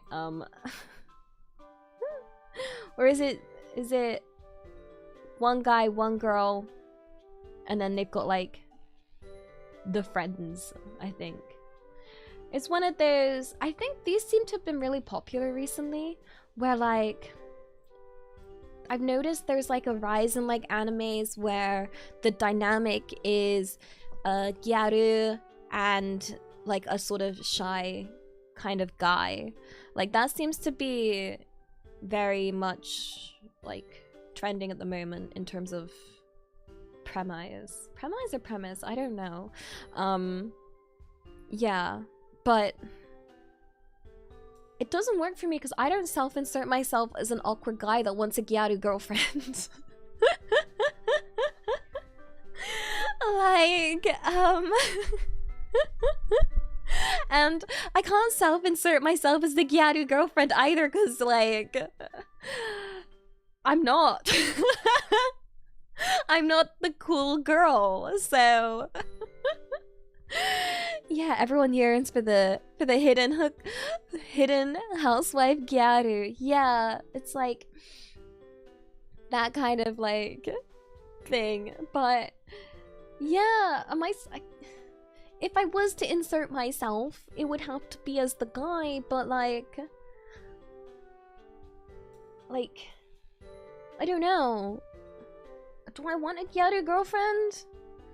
I don't know. Like, problem with the gyaru girl is they trigger fear in me from like school.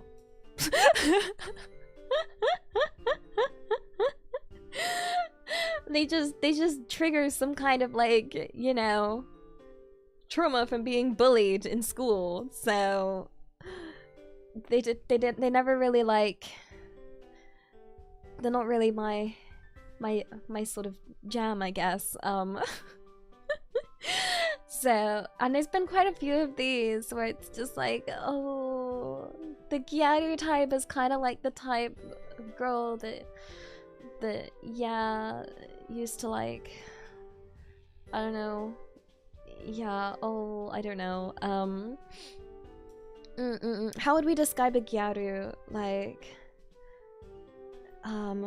yeah, no, I feel like if I was teleported back, I have a lot of dreams, I have, well, nightmares, where I'm like transported back to school as I am now, and like my brain sort of recreates the scenarios where people have been mean to me, and I sort of am able to actually stand up for myself, because I feel like if I went back in time now, I would be able to stand up for myself, but back then I definitely wasn't able to. I definitely, yeah, feel a lot stronger now. No, yeah, no, I'm just looking up gyaru, and yeah, no, it just, they look very similar to the girls in British schools. Maybe it's like the kind of like tan kind of thing. It's, I'd say the style for like British schools of like, I don't know how to describe it, but except for the British school version would be like more orange. Imagine if chavs were secretly nice. That's the thing. That's quite a stretch to do because they weren't very nice to me in school. So yeah, like I yeah, no, they, no, I think that's my problem with those kind of animes. I feel like they definitely must be appealing and working to some kind of audience somewhere. It's just not me. Gyaru's Brit, no, it's kind of like, I don't know how to describe it. Like, the British version would be very orange, a lot of makeup, definitely a lot of work done to the hair, like extensions, probably dyed, probably like, I don't know, and usually very mean. I don't know how to describe it, but yeah, no, this doesn't, it's a shame because I feel like they're probably really nice animes, but I can't I can't watch. I can still give it a try, but yeah, no,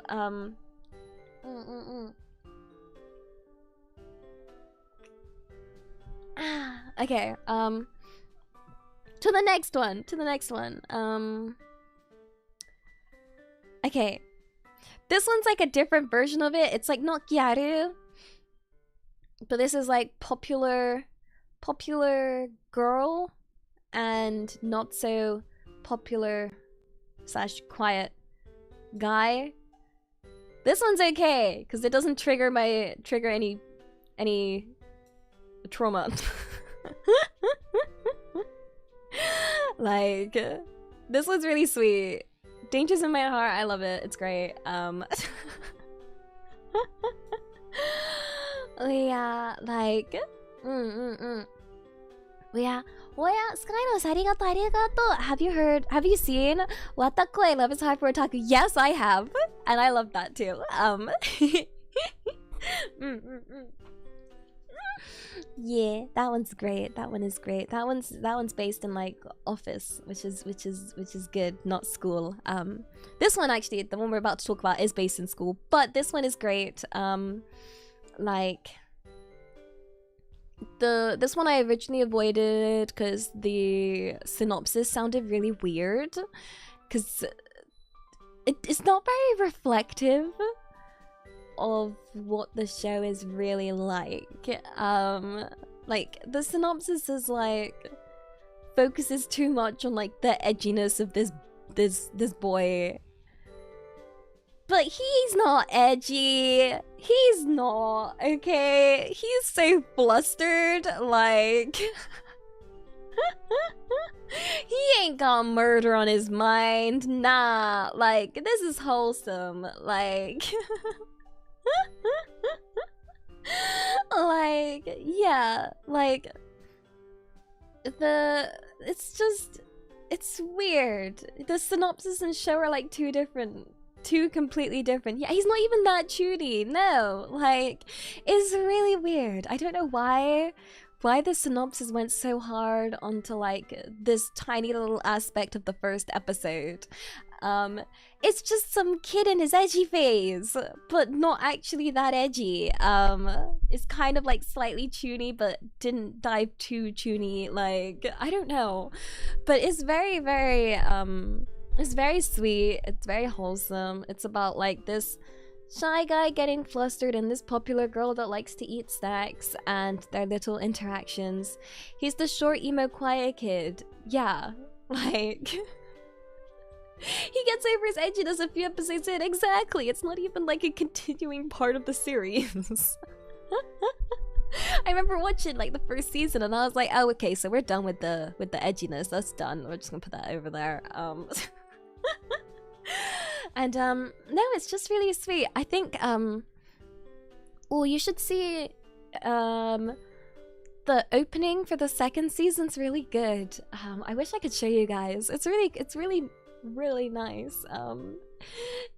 Just look up the opening to the second season. They're just like dancing and it's fun, so don't worry. I don't think it has any spoilers. It's just a nice opening. I love openings where they do little dances, like Death Parade, you know, like where they just have this dance, and it's just nice. It's all happy.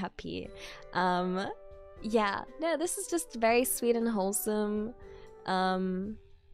Yeah, of an interactions between shy emo guy and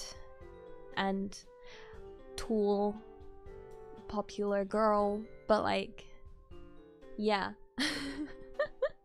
Yeah, no, I honestly, this synopsis did not do the show justice. The synopsis should have been, yeah, just the wholesome interactions of like what you call it? Yeah. Of just it's just so sweet. Like it works because it's a school setting of just like even like the littlest things meaning like a lot. Like, yo, she looked in my direction. Oh my goodness, like could I relate to the girl? I mean, she likes to eat and she goes to the library. I love doing that. if like, what was it? Like when I was in what, well, I call it college, you guys don't call it college because you guys call college university. This is like the thing before university. You'd always find me in the library trying to like eat snacks in secret because I would be there eating snacks in secret. So yeah, I don't know if you call it high school. It's like it's in between high school and university. Like, I don't know how you'd call it. Yeah, so we have primary school, secondary school, college / sixth form, and then university. And college / sixth form is like the last 2 years of high school, I guess. Like, it's like I think the ages are like 17, 18. Like, yeah. When you're like 17, 18, or 16, 17, 18, I guess, would be like, yeah, the kind of age year. No, not community college. It's like college, like, I don't know. Yeah, so you go year 7, 8, 9, 10, and then you have year 11, and then year 12 and 13, which is like optional. It kind of works like that. Like, yeah. So I guess late high school, you guys would call it, like the end of high school, but here it's like different because you'll go to like a whole college, like a whole thing dedicated to it. So so I got to like year 11, left school, went straight to college, and picked one that was like 2 hours away. So I wouldn't have to be near or, you know, sort of start afresh from secondary school, and so there wouldn't be anyone from my old school there, so that, you know, I could, I don't know, try and have a better time. Yeah, I used to leave at 7 a.m. every morning, and sometimes it took longer than 2 hours. I just had to hope that, like, the buses, I had to get multiple buses, basically. Well, I slept on those buses quite a lot, to be honest, though. Like, there was a lot of sleeping. So, yeah, that's what I did, but I don't know if I recommend it. I mean, I would say I definitely enjoyed college a lot more than secondary school. Secondary school can go in the bin. Yikes, no! Yeah, okay. But yeah, I'm definitely watching the second season. Was my normie phase in college? Yes, kind of. It was like where I was learning to... I think people thought I was cooler in college. Coolish, kind of. Like, yeah. Basically, you can get a job from 16 in England, so I was earning my own monies. I was working a lot. I was doing a lot, like... So I could afford, and the difference is, secondary school, you have to wear a uniform typically, but college, like, or senior high school, I guess, for you guys, you get to, you wear whatever you want. Like, there's no uniform, which was terrifying for me. But I remember saving a lot of money in the summer to get a wardrobe of clothes because I didn't actually have any. Yeah, so my go-to outfit for school was these cute little socks, these cute little thigh-high socks with these little bows, and these cute dresses. Yeah, it was nice. I liked my outfits then. I invested a lot in trying to look nice. Oh, but now I don't have to as much because I don't go outside. Whoop whoop. Wait, where's the next one? The next one is this one. What is this one? What is this one? Chiyu maho no machikata tsukaikata. Eh? An ordinary walk home from school turns into an epic journey for Usato. After suddenly being dropped into another world with two fellow students, Usato learns he was summoned there by accident. But things turn around when he discovers a unique aptitude for healing magic. Now he trains beyond human limitations using his self-healing abilities to gain absurd strength and unrivaled stamina. Okay. Healing magic! Yay! Yay! This is different from the other healing magic one, right? Right? Right? What's the Mian? Hello, Mialo. This one's good? Okay. It's good? It's Isekai. Is good Isekai? You know I'm a sucker for Isekai. Like... Yeah. Why is healing's always OP? I guess they're trying to like encourage people to take the healer role, I guess? I don't know. Maybe this is all just one big propaganda to try and get more people to play support. The wrong way to use healing magic. Yeah, there's been a lot of healing animes. So it does sound pretty generic just from that synopsis, but I'm seeing a lot of you saying that it's quite good, so I can give it a chance. Support is Chad. Yeah, I can't actually... So I play support in League of Legends, but when it comes to like, what do you call it? Final Fantasy 14, I can't do the healer role. It's too much pressure. It's too much pressure for me. Like, yeah. Also, I think I just saw what that said 5. Wait, this says 50. Mate. Agent code D. Arigato. Times 5 for the 50 gifted member. Thank you. Oh my, that's a lot of gifted members. Well, yeah, and anime 1 for arigato, Moki arigato, Skittles arigato, Nick arigato for the gifted members. Thank you, you punks. You know you can't catch me out. You know you can't. Yeah. Well, but yeah, healer in Final Fantasy 14 is like a more like, I don't know how to describe it. There's a lot of pressure and you have to, I don't know, it feels different. I don't know why it feels different, but it does. Like, I don't know. It has a lot to it.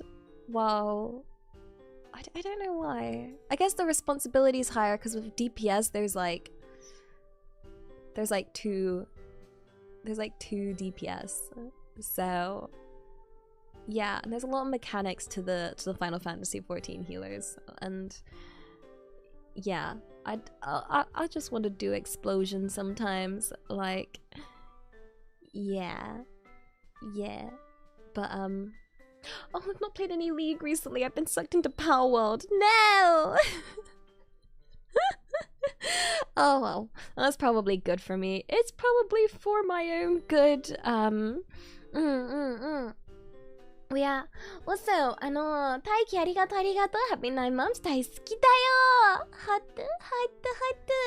And also, wait, what's this? Yuki ありがとう 100 tracks ありがとう Anyone free one free ありがとう and Blake ありがとう for the gifted members. Why are you still gifting members? You know you can't catch her.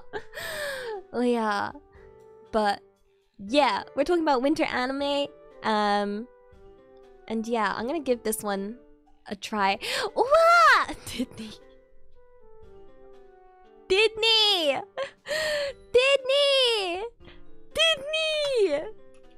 Disney!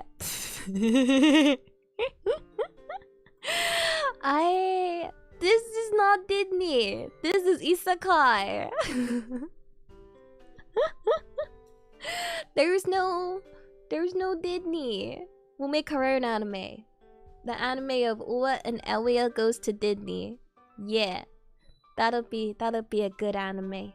Yeah. Well, yeah, Disneyland is Disneyland is kind of an isekai. I guess so. To be honest, like, when I went to Universal World Japan, it did feel like an isekai, like I've been teleported to like a whole different world. Especially if we go on It's a Small World. I will literally go insane if we go on that. No, don't get Truck-kun! Truck-kun might hurt, and I'm a wimp when it comes to getting hit by trucks, I think. I've never been hit by a truck, but I feel like I'd be quite the wimp. Yeah. Yo, Amagi Brilliant Park is a great anime. I recommend. Okay. We'll try this Isekai Healer, like, one. It sounds interesting. I don't know what the studio is. I've not heard of it before. Oh wait. It's literally the same one as the one over there. Wait. Wait. Eh? It's the same.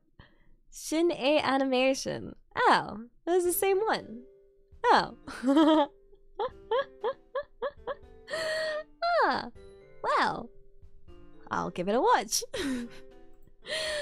Let's see. Okay. We're reaching further down. Owl No Exorcist? Is that still going? Wait, how many seasons is it on? Wait, what? Nani? Eh?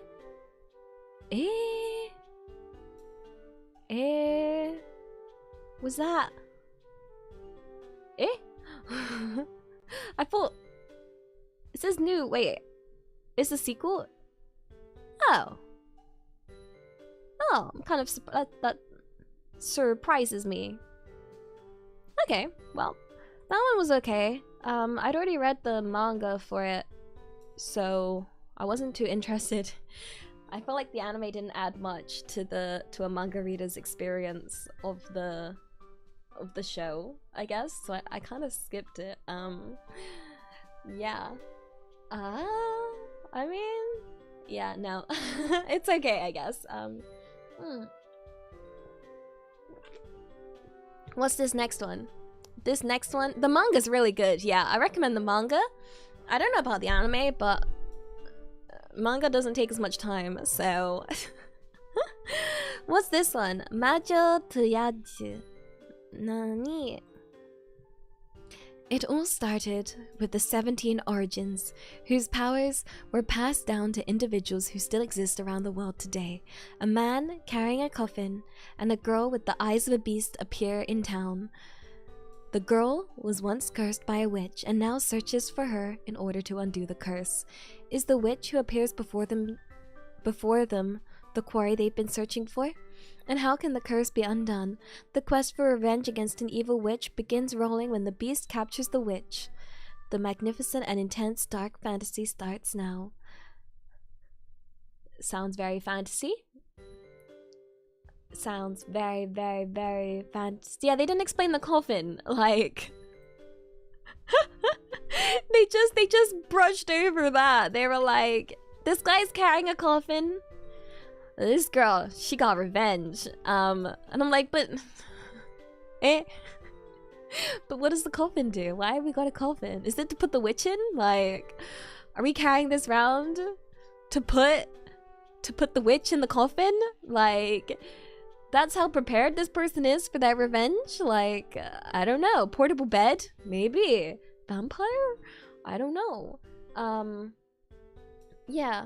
I guess, I mean... It definitely looks on the edgier side. Coffin for his daki. No! It's actually my dakimakura bag. So, yeah.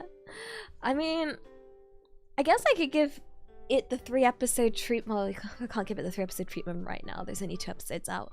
But it sounds very edgy. I guess I could try it. action adventure. Action adventure is usually hit or miss for me. It depends whether I'm invested in. The thing with action adventure is I need to get invested in the adventure, okay? Because like it could be a really cool adventure, but do I care about it? Like I need to be hooked well enough to be invested to see whether the adventure is complete, you know? It's like a video game having a really good adventure like play style, but do I care about the story enough to want to do the adventure, you know? Like I don't know, for me I think I put a lot of weight on the story and whether I like the characters, that kind of thing. Even if the like gameplay is good, I'm not a very action person. Like do I want to find out what's gonna happen?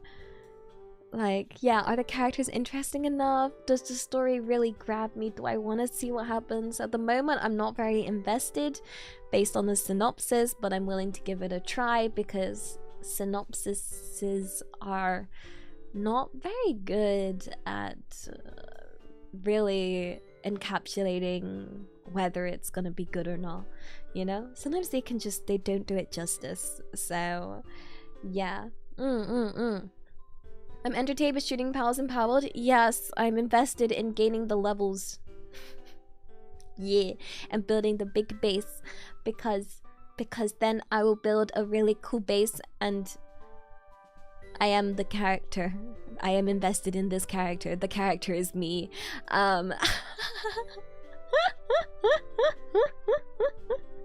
So, yes. Do I like Noragami? Oh, I love Noragami. Yo, the Noragami opening, is it the second one or something? It has a really good opening to it. Like, if they don't explain the coffin in 3 episodes, I'm dropping it. Honestly, at this point, I'm just like, I need to figure out why he's carrying around a coffin. Like, yeah, I'll give it a try. I'll see what the characters are, yeah, gonna be. Like, if the characters aren't likable, it's really hard to get invested in a story. Like, yeah, that's it, Kyoren Kids. Yeah. That one. But we'll see. There's not enough info here for me to judge it, but I will give it a watch. The aesthetics look kind of edgy to me. But yeah. And then there's this one. Yeah, wait. They didn't put the character in the heckin' picture. This one's bottom tier character, 2nd season. Yeah, I've been watching this. This one, I've been watching the 1st season of it to catch up.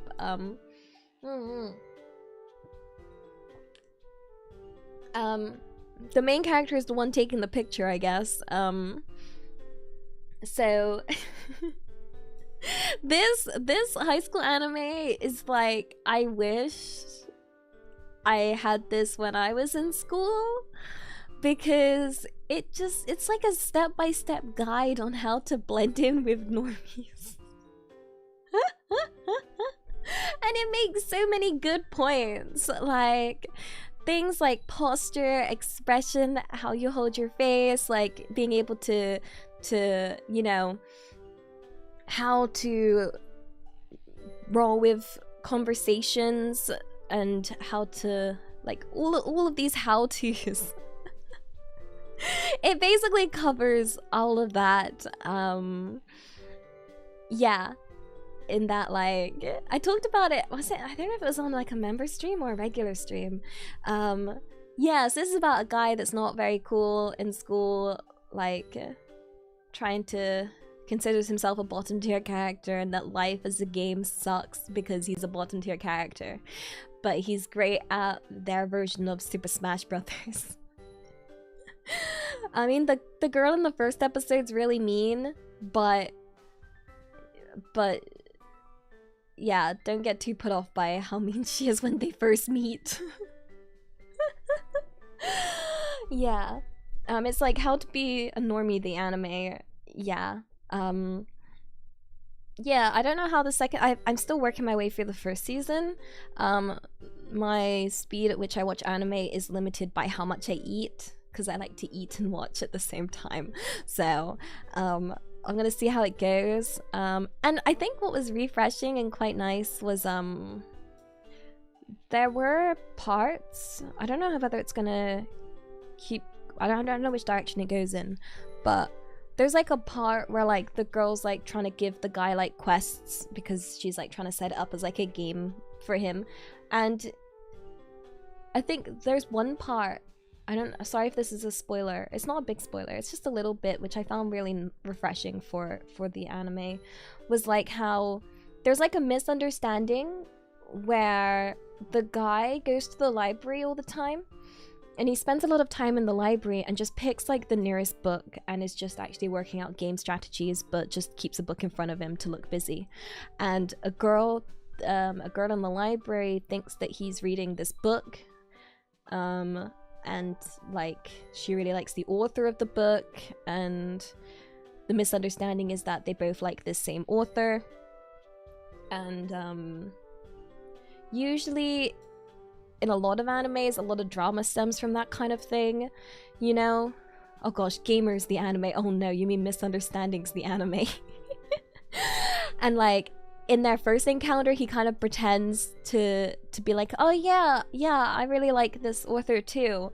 And kind of, yeah, does that impression. And I was really worried it was going to go down the misunderstanding route, but they very, very, very quickly clear that up, because the guy is basically like, I don't like being dishonest. I'm gonna, you know, just come clean to her and be honest with her. And he does. He literally like sits down with her and is just like, you know, I'm sorry. I lied. I've never actually read this book. I just sit here and try and come up with game strategies. I didn't mean to, like, you know, give you the wrong... I shouldn't have lied. And it was just really refreshing to see, you know, instead of a big drama and all of that, like, it's just cleared up. And I was like, yay! Like just a genuine communication cleared up. Like, fast. Yeah, and then he's like, but I will actually read it, now. You know. And yeah, I was just kind of like, nice. Thank you. I was not ready for Misunderstanding Anime Part 2. Like, yeah. It was just nice. And like,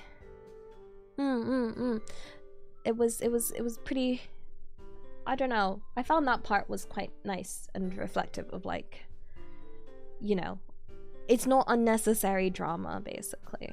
I don't want unnecessary drama. Which could have been, you know, like the animes where there's like tons of drama and it could have just been solved with one conversation.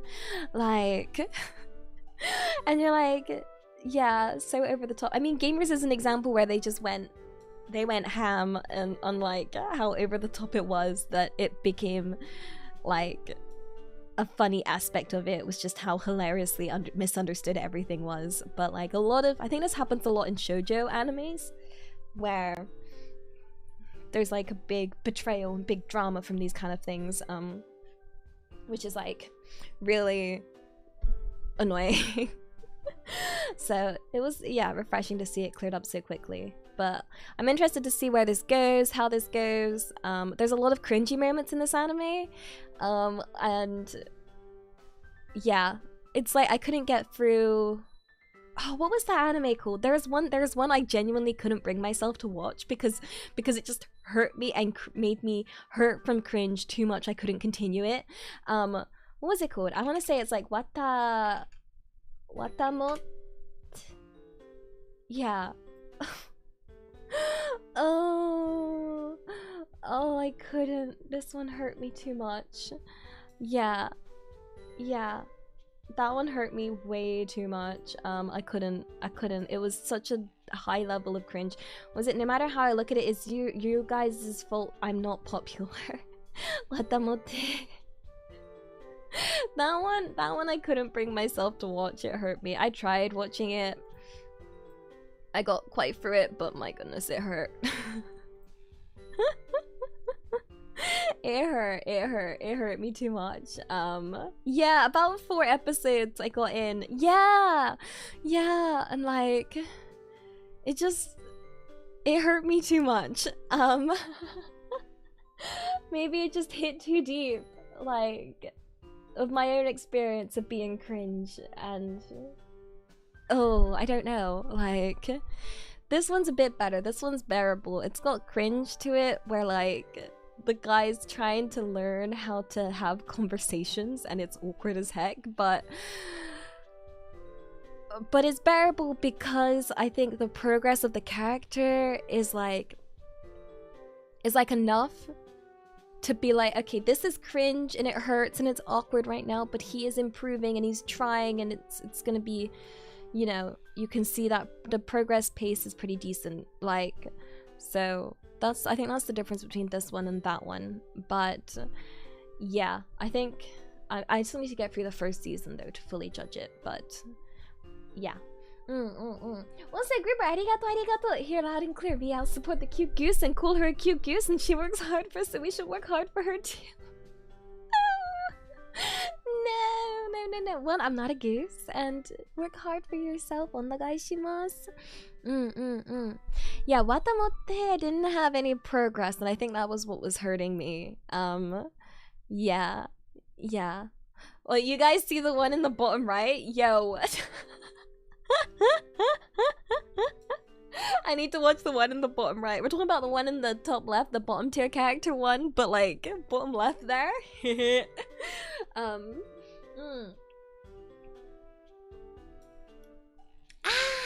Well, yeah. You hadn't realized I was multicasting. Yeah, it's because it's new. Well, yeah. Okay, let me just check this one. We need to get through these ones and then this one. Okay, what's this one? Metallic Rouge. Metallic Rouge takes place in a world where humans and androids coexist. The story follows Rouge, an android girl who is on a mission on Mars with her partner Naomi. The mission is to murder 9 artificial humans who are hostile to the government. Okay. I guess. Okay, it's by Bones? Maybe it is okay? It just kind of sounds like, okay, you have your mission. I would like, yeah, more to be invested, but yeah. Turns out the government is evil, cooling it now. Yeah, I imagine it's probably got a twist. I feel like that synopsis feels kind of empty. I need more info. Like, yeah. Is this gonna turn into plastic memories level? Because you hit me with like, they say android girl and my brain goes straight to like plastic memories, and I'm like, yo, I'm not ready for pain.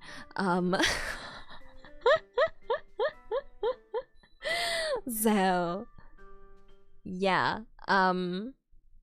or your brain went to Blade Runner. I guess it could go. I feel like, yeah, this synopsis feels kind of like too vague to really give me info as to which direction it's going in. I guess it's probably more on the action side, I guess. I don't know. Yeah, I'm guessing it's gonna be hard to unalive the artificial humans. I don't know. I'll see. I imagine it's probably not. I feel like with this kind of description, it's gonna be like, this is your mission. Go unalive this. Okay. And then it's like, it's not that simple. It's not that simple. It's never that simple. So I imagine it's gonna be like more to it. Yo, if it's like Licorice Recoil, that would be cool. Yeah. I guess it's to appeal to like mecha stuff, but yeah, I don't know. I don't know. We'll see.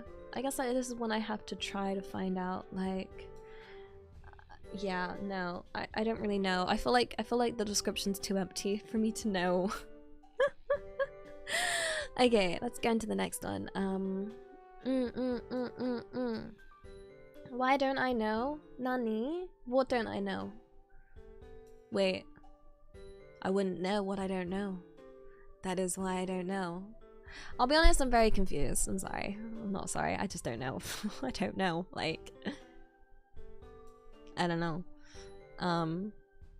わかんない. Eh? There's something weird with this morning? I don't know. I don't know what's happened, or yeah, I don't know. Wait. Yeah, Siren! Arigato, Siren! Hello. Hello there. Hello there. Siren, arigato for the raid on Twitch. Thank you. Leah, hi. Hello, I hope you had a really wonderful stream. Leah, everyone make sure you check out Siren, okay? Siren streams so much, okay? And like, I feel like whenever I open Twitch, Siren's there streaming, so I lurk a lot, and it's really nice. Like, just go not subscribe. Oh, what's the button? What's the thing? Follow. Sorry, I'm quite new to Twitch. I'm Elia Stellaria. I'm British VTuber from YouTube that has been multi-track drifting. Yeah, so I've been on Twitch for a week now, and I stream twice a day.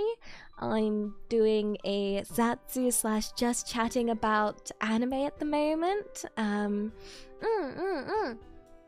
And we're discussing anime of winter 2024. We are just about to get to a very interesting one. You came at a very good time. We're just about to talk about well, I was gonna talk about this one, but there's this one that is very interesting. So we're just about to talk about Maho Shoujo. this magical girl. This very interesting magical girl. One. Yeah, I mean, if you guys are watching anything from this season, do feel free to let me know your recommendations. We've been discussing quite a few. This is an Annie chart that I've got up, and I haven't really started watching much this season yet, so I've sort of let the 3 episodes go by because we're about 4 weeks into winter anime 2024, which has given most people the 3 episode sort of, what'd you call it? Like, the 3 episode chance. So I feel like it's a good time to discuss what maybe I should pick up if I've missed anything. And I know this one is very interesting. I'm not a goose. A lot of people look at these wings. These are not goose wings. These are celestial messenger wings. Okay, these are not goose wings. Okay, you punks. Like, yeah. These are celestial messenger wings. I'm a celestial messenger, not a goose. Yeah. This is so bad. I can see goose emotes from both sides now. I'm seeing it from Twitch chat and from YouTube chat. But yeah, this is gushing over magical girls. I've seen one clip from this show. I don't know if you guys have seen the clip from this show. It's interesting, I guess.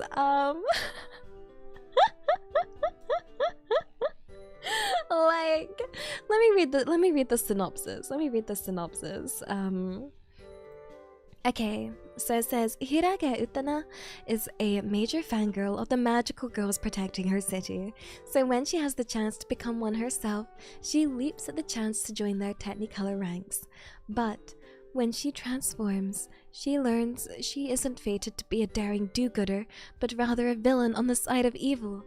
At first, she tries to quit her new gig as the leader of the local baddies, but she quickly realizes she enjoys it.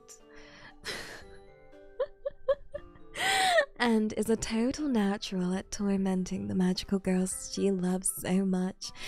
With both a bang and a whimper, Hiragi's journey as a magical girl tormenting sadist has begun.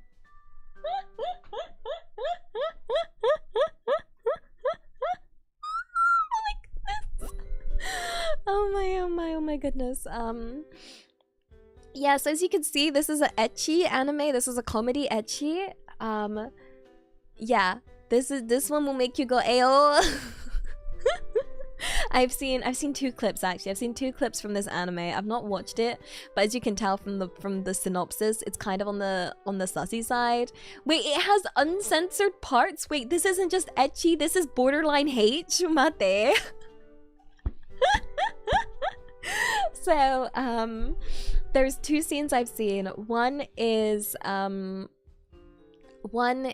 where she tied up the magical girls and is whipping their butts, like literally with a whip, and literally their butts.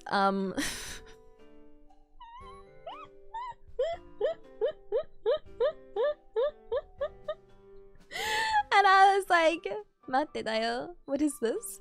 And then the second one I saw was the girl seeing, she's like there's like a magazine or something of a spicy magazine on the side, like just left on the floor, and she's like, I'm not gonna look at it, and then like a big wind comes along and like flicks the pages over, and then she's like, well, I'll have a little look, and then she literally follows like a trail of like spicy magazines. It's like, you know, like Hansel and Gretel breadcrumbs, you know, like kind of just following this trail, but instead of breadcrumbs, it's just a ton of spicy magazines related to like this kind of area, and she just follows it and ends up reading it and like also sorry you got auto modded. I don't, oh dear. But yeah, and then she's like, what is this? This seems like a very interesting anime. Definitely not one to watch around your parents, not that you would. But yeah, a lot of people are saying it's the best way. Is it really though? Oh dear. Yeah, no, I don't know who watches anime with their parents, but if you're planning to, don't watch this. Yo, let me tell you a nice cringy story of that I think you might enjoy from my wonderful experience. So I had, what was it? So my older brother had this like projector, okay, and like lent it to me to use. So I was like, sweet projector, I'm gonna use this, I'm gonna watch anime on a projector, and it's gonna really make the anime experience even better. I'm gonna watch it on the big screen like a cinema, okay. And I decided to watch an ongoing season, an ongoing show at the time, which was How Not to Summon a Demon Lord. Because I thought it would be okay. I thought it would be safe. And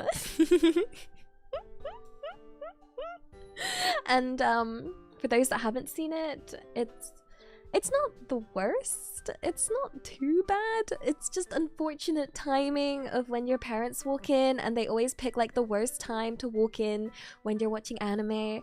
So I was like near the end of the season of this show where like I can't even remember what exactly they were doing, but there was like this cat girl and they had to do something about oh, what was it? I just remember the line of there's another hole.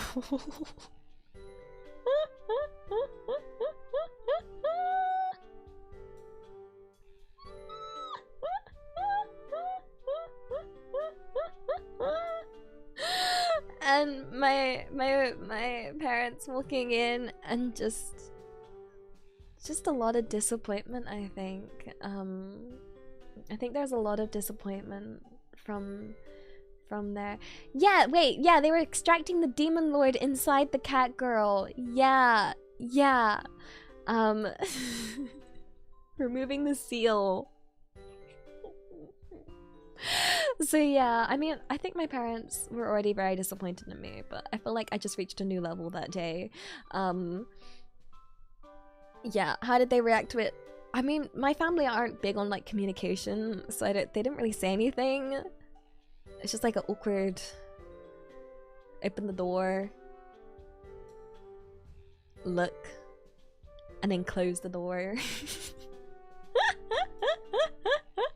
You know it's bad when they don't say anything, okay? Like, you know it's bad when they don't have any words, okay? Like, there's no words to describe. Has anyone here ever experienced that? Like, has anyone here had the same, or maybe not the same experience, but like a similar experience?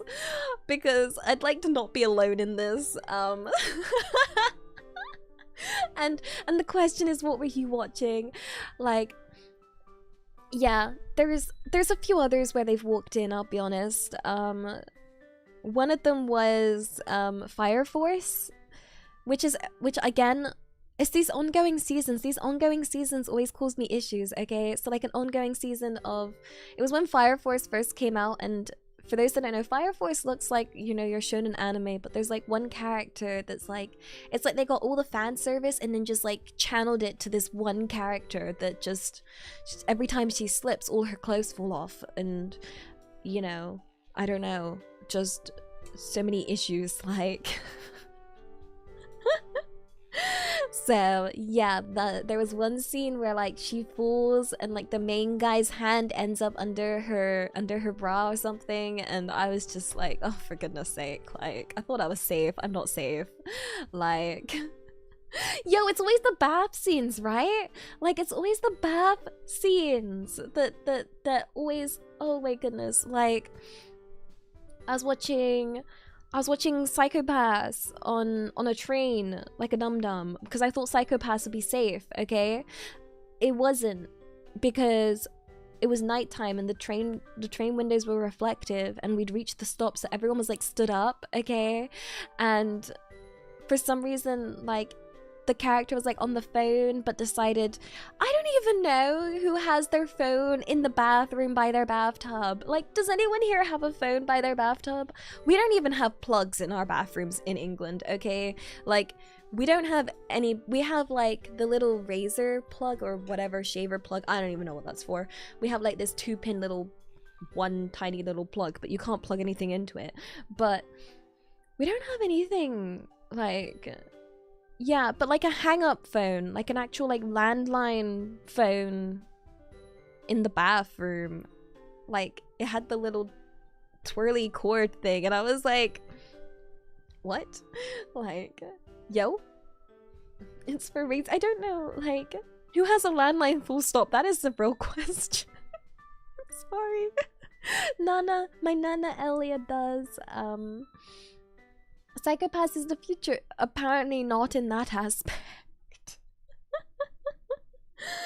But yeah, I don't know. I've never trusted myself enough to bring my phone into the bathroom. I just, like, if I have a bath, I'm not gonna bring my phone with me. I'm too scared I'll drop it and break it. Like, yeah, like, I'm just not gonna, I don't trust myself to.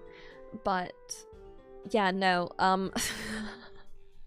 Fire Voice is still enjoyable. You're right. I just wish the fan service was just like not channeled all into that one character, like, you know.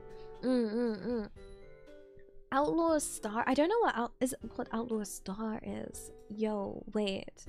Yo, I need to look that up. But yeah. Oh dear. Like, I just yeah, be careful with where you watch your anime, guys. Please be careful. Oh, pain.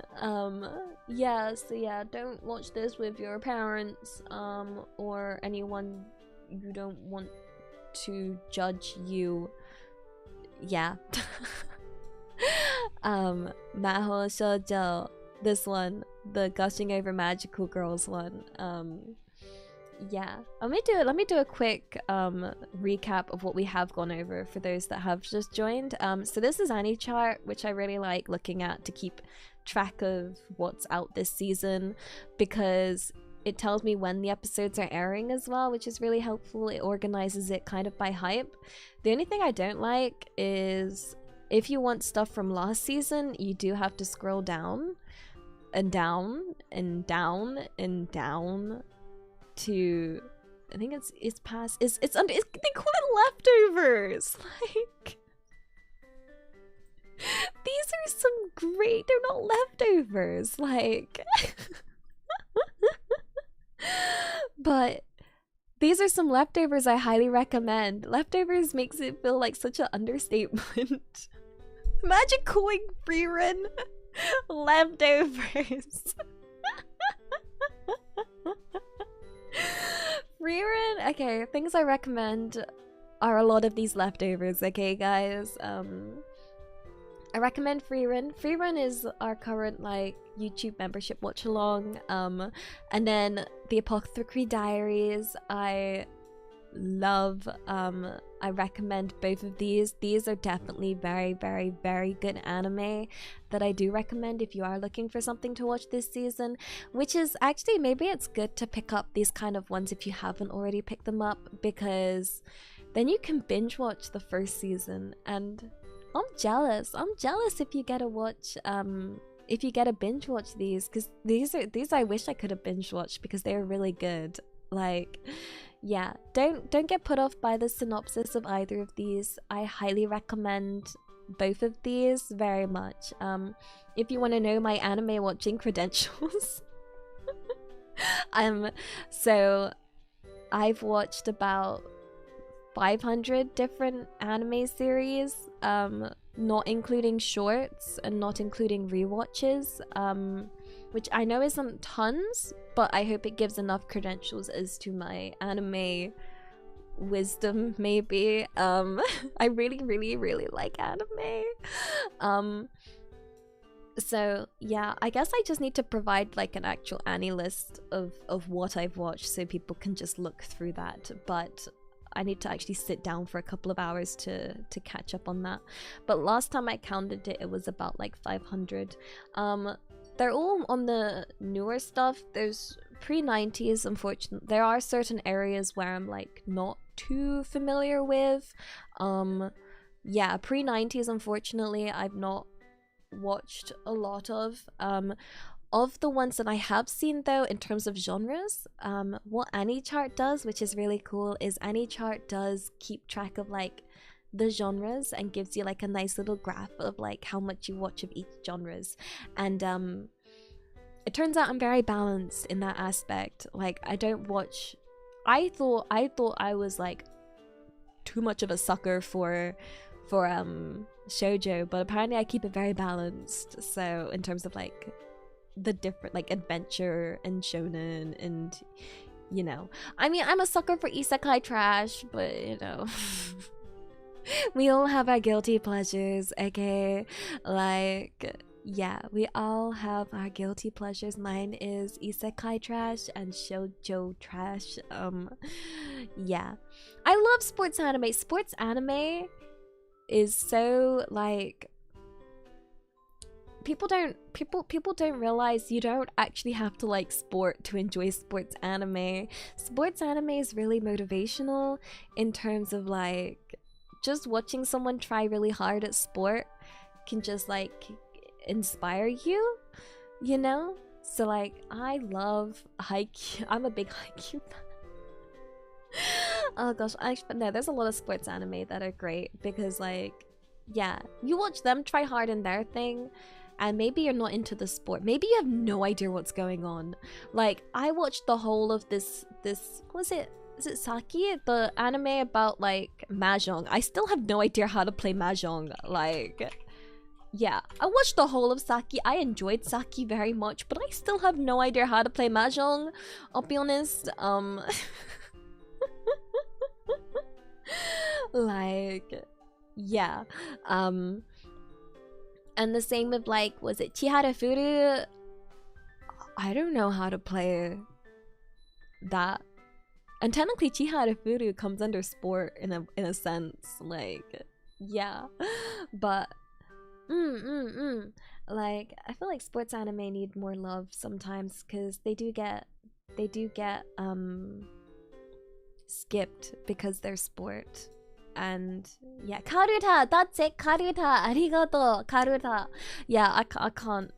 Also, I feel like I would really suck. I'm not very, my ears aren't very great. I feel like my ears aren't very like good at picking up sounds, okay? And I just can't. Like, so Chihara Furu is like this sort of how do I describe Karuta? Like Karuta is, you have all these, it's like the 100 poems and you have all these cards with like half the poems on them, and then someone reads a card of like the first half and you basically got to match to the card the other half of what they're about to say, and you got to be like fast and like grab, like touch the card, but the cards are all flipped upside down, so you have to like memorize the card and where they are. Like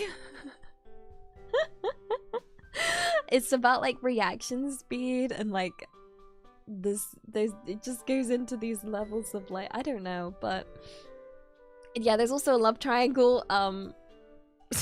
That's the shoujo part. It's actually really good. I remember first reading the synopsis and being like, why the heck would I watch this? When I watched it, I was like, I love it. I can love it. Yeah. There's a shogi one. I need to watch a shogi one. Like, yeah. Yeah, a lot of sports anime gets swept under the rug. What else is under leftovers?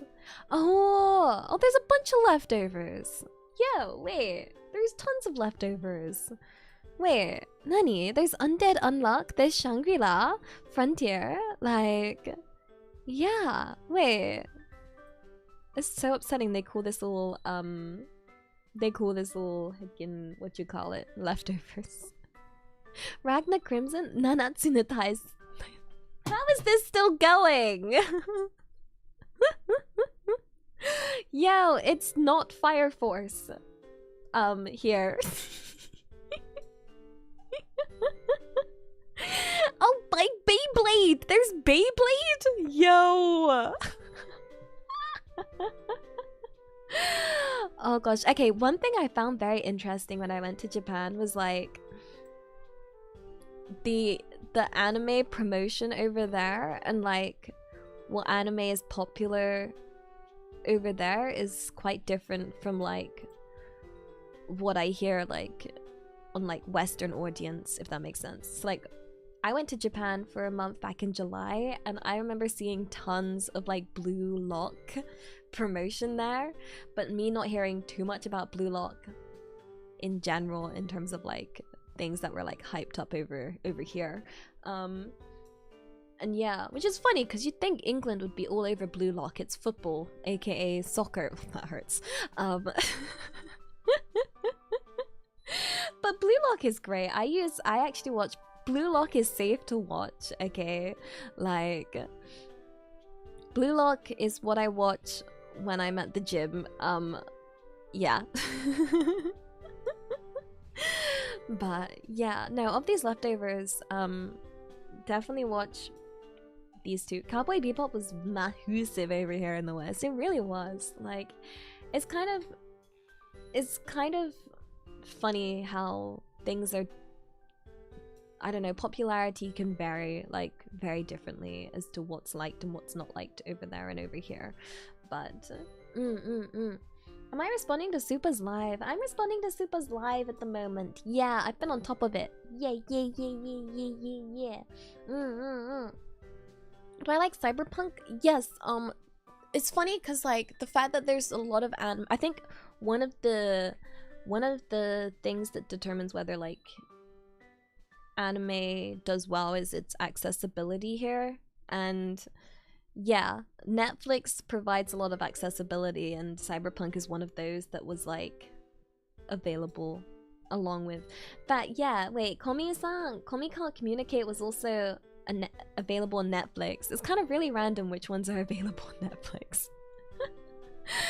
Wait, Komi-san was unpopular. Yeah, it's kind of I think was it Chainsaw Man as well didn't do so well. Yeah, Blue-Eyed Samurai. I watched that. That was fun to watch. Like, yeah. I enjoyed Blue-Eyed Samurai. Is what's it like? How do I describe it? It's a different form of animation, but I enjoyed Chainsaw Man. Yeah, but apparently it didn't do so well because even though I don't know why it didn't do so well actually.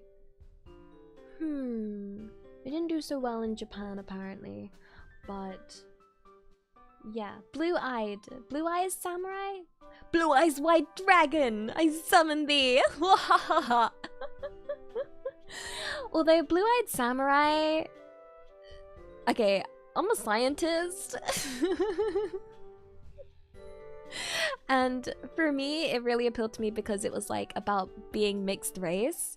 But there ain't no way, like, how she got blue eyes? Like, how she got blue eyes? Okay, like how blue eyes are a recessive gene, okay, which means she should have definitely got a brown eye gene from her mother. So the brown eye, she would have got, typically, like, the chances of her mother carrying a blue eye gene is like pretty much not really possible.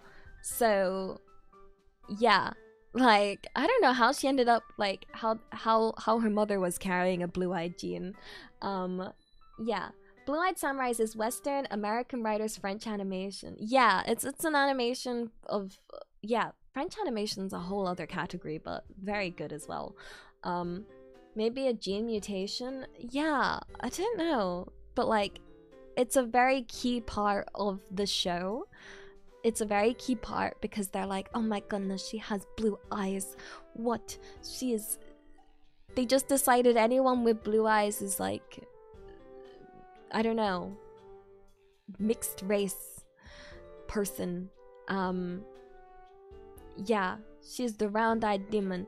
It's very sad because, like, to watch a bit, because yeah, I feel like mixed racism isn't really addressed in media, so for me it really does, like, kind of, it's yeah, it's something I never really got any help with, because I'm mixed race. I'm half English, half Asian, so, you know, like, I don't know, it's something they never address anywhere, and it's kind of like a unique kind of position because, like, you don't fit in anywhere. Like, I'm not English enough to fit in with English, I'm not Asian enough to fit in with Asian, like, you know, I've had all sorts of comments. I've been told to, like, you know, go home. And I'm like, where? I'm half, like... You wanna cut me in half and send me, like, half to Asia, half to England? I was born in Germany, like, I don't know. I've been told things like, what is it? Oh, you know, you're not pretty. You just look interesting because you're mixed race. And I'm like, where did that comment even come from? Like, nande? Like... what? So, like, yeah, things like that I've dealt with a lot. I also deal with a lot of, I can, what you call it, I mean, I grew up in England, so there's been a lot of times where people have been, like, racist towards, like, Asians and not realized that they'd be speaking to me who is, like, half Asian, and I'd call them out a lot. And it turns out a lot of people are very racist behind the backs of the people they're racist to, which is a shame, because then they'll be like, oh, sorry, I wasn't, you know, I wasn't supposed to say that to you. And I was like, were you supposed to say it behind my back? Like, what, mate? I don't know. It's a very interesting thing. I personally consider myself more on the British side because I grew up in England, you know? But yeah, people can tell, like, normally people can tell that I'm mixed race, so yeah, I don't know. It was interesting to see a show address that kind of thing. And yeah, I mean, it's just a general thing that kids make fun of the kid that's different. So I was the only kid that didn't have like blonde or like light brown hair in school. I grew up in a small English village, okay? And oh my goodness, like I was the only kid that didn't have blonde hair. A lot of them had this like light brown hair that was like verging on blonde, but yeah, it was wild, like how many blonde-haired kids there were. Like I'm the country bumpkin, and in the country country's very white in England, I must say. I got that main character white hair, yo. Yeah, I just, you know, my parents gave birth to me and they were like, oh damn, she got that main character hair. No, I don't feel like a main character. I'd like to think of myself as the supporting character, and you all are the main characters. Okay, each one of you, everyone's a main character. You gotta be a main character. You gotta be a main character. You get to be a main character. You're all main characters, and I'm here to support you, in whatever way I can. Being an anime girl on the internet, you know, just trying to, what you call it, make y'all smile a little bit, or a little bit of joy, or a little bit of like, hit. Is it a boy or a girl? I'm sorry. She's a protagonist.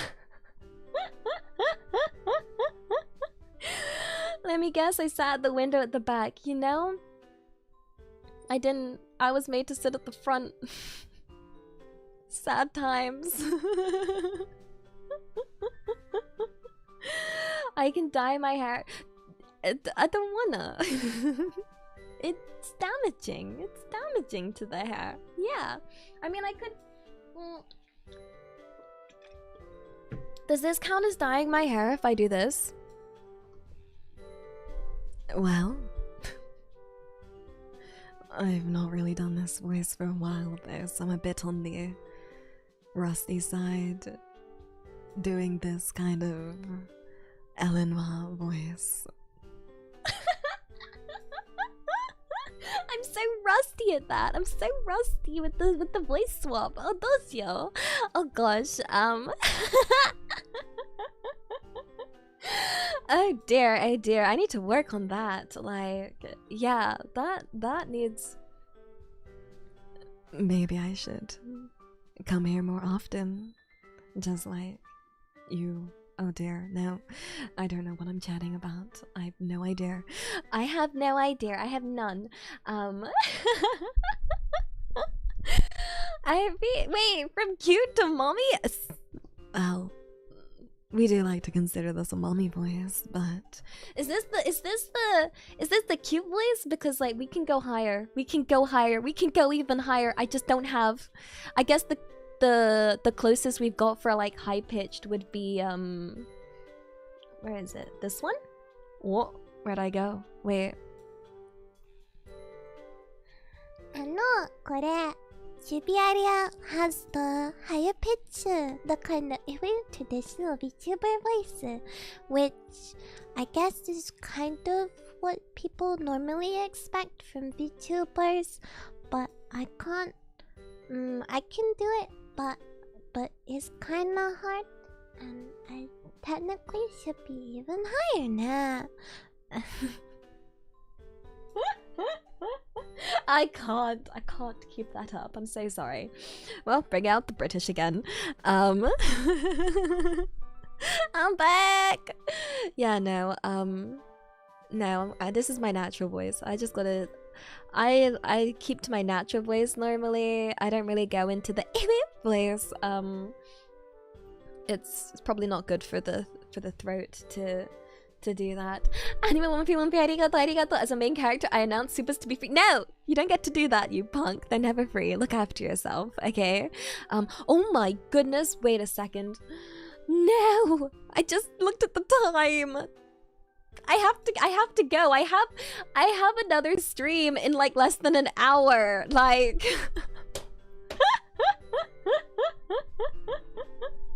I have less than an hour till my next stream. I need to go have lunch or something. I'm back in like 50 minutes, okay? I'm gonna go eat lunch and then I'll be back to play Lethal Company for a V-Dere collab. I need to take my dog outside. I have a dog. I have a beautiful, cute little dog. A white fluffy Samoyed, and she's well. She's zonked. She's upside down, like lying down. But yeah, no. Oh gosh. Yeah. Nick, arigato. Really enjoyed the stream. It's always super fun talking about anime with you. Now I just need to find time to actually catch up on anime. Same. Well, yeah. Also, good luck in the collab after this. Big love. Gosh, I'm gonna have churros for lunch. I think I have some churros I need to eat. They expire today. I'm gonna make churros. I'm gonna eat them. I'm gonna be hyped up on churros and cola. And I don't know what else to have for my very adult lunch. But maybe I'll see some of you in like 50 minutes. Maybe I won't, but hopefully, perhaps. Yeah. Okay. Thank you for chatting with anime. Chatting with, I guess I am anime. Thank you for chatting with me, anime girl, about anime of this season. I hope that maybe I give a bunch of them a watch when we do this again, like, cause I'd love to. I need to, now that I kind of know which ones I want to watch. Maybe I'll do like a oh, I said I was gonna do a review for last season. I'm still catching up on last season. There's just not enough time to watch all the anime. Pain. Yeah, oh gosh. Blake, arigato. Run away, Elia, fast, or you will never escape. Also, I recommend Chibiare play GTA or Cyberpunk for adorable chaos. I need to play GTA. I've never played GTA. I was never allowed to play GTA growing up. My parents were very strict on age ratings, so I have always wanted to play GTA. I will play it one day and it'll be great. It'll be fun. I'm very, like, that is very much high on my to-play list. Yeah, I can make it Chibi Elia if you want. Or Cyberpunk for adorable chaos. Hope you can get some munchies before next stream. Big love for the cutest Kamiyoshi ever. No, I'm not. Oh dear. Which GTA? I don't know. You guys will have to teach me what GTA I should be playing. I have no idea. Otherwise I'm gonna end up playing Simpsons Hit and Run. And I'll be like, guys, is this the right GTA? Right? It's the same, no? A GTA 5. You guys will have to help me set that up. Like, yeah. Usuyuki arigato. Hi. I have one thing to say. I think you're very cute and sweet. I am not, you punk. I wish I was. Well, yeah, it's been really fun today. Woke up late and first thing I hear is something sus from you. Well, oh dear, look at those wings. Wow. Wait, I didn't realize I had these. What? What do you mean? I'm never sus. This is a say-so place. Yeah.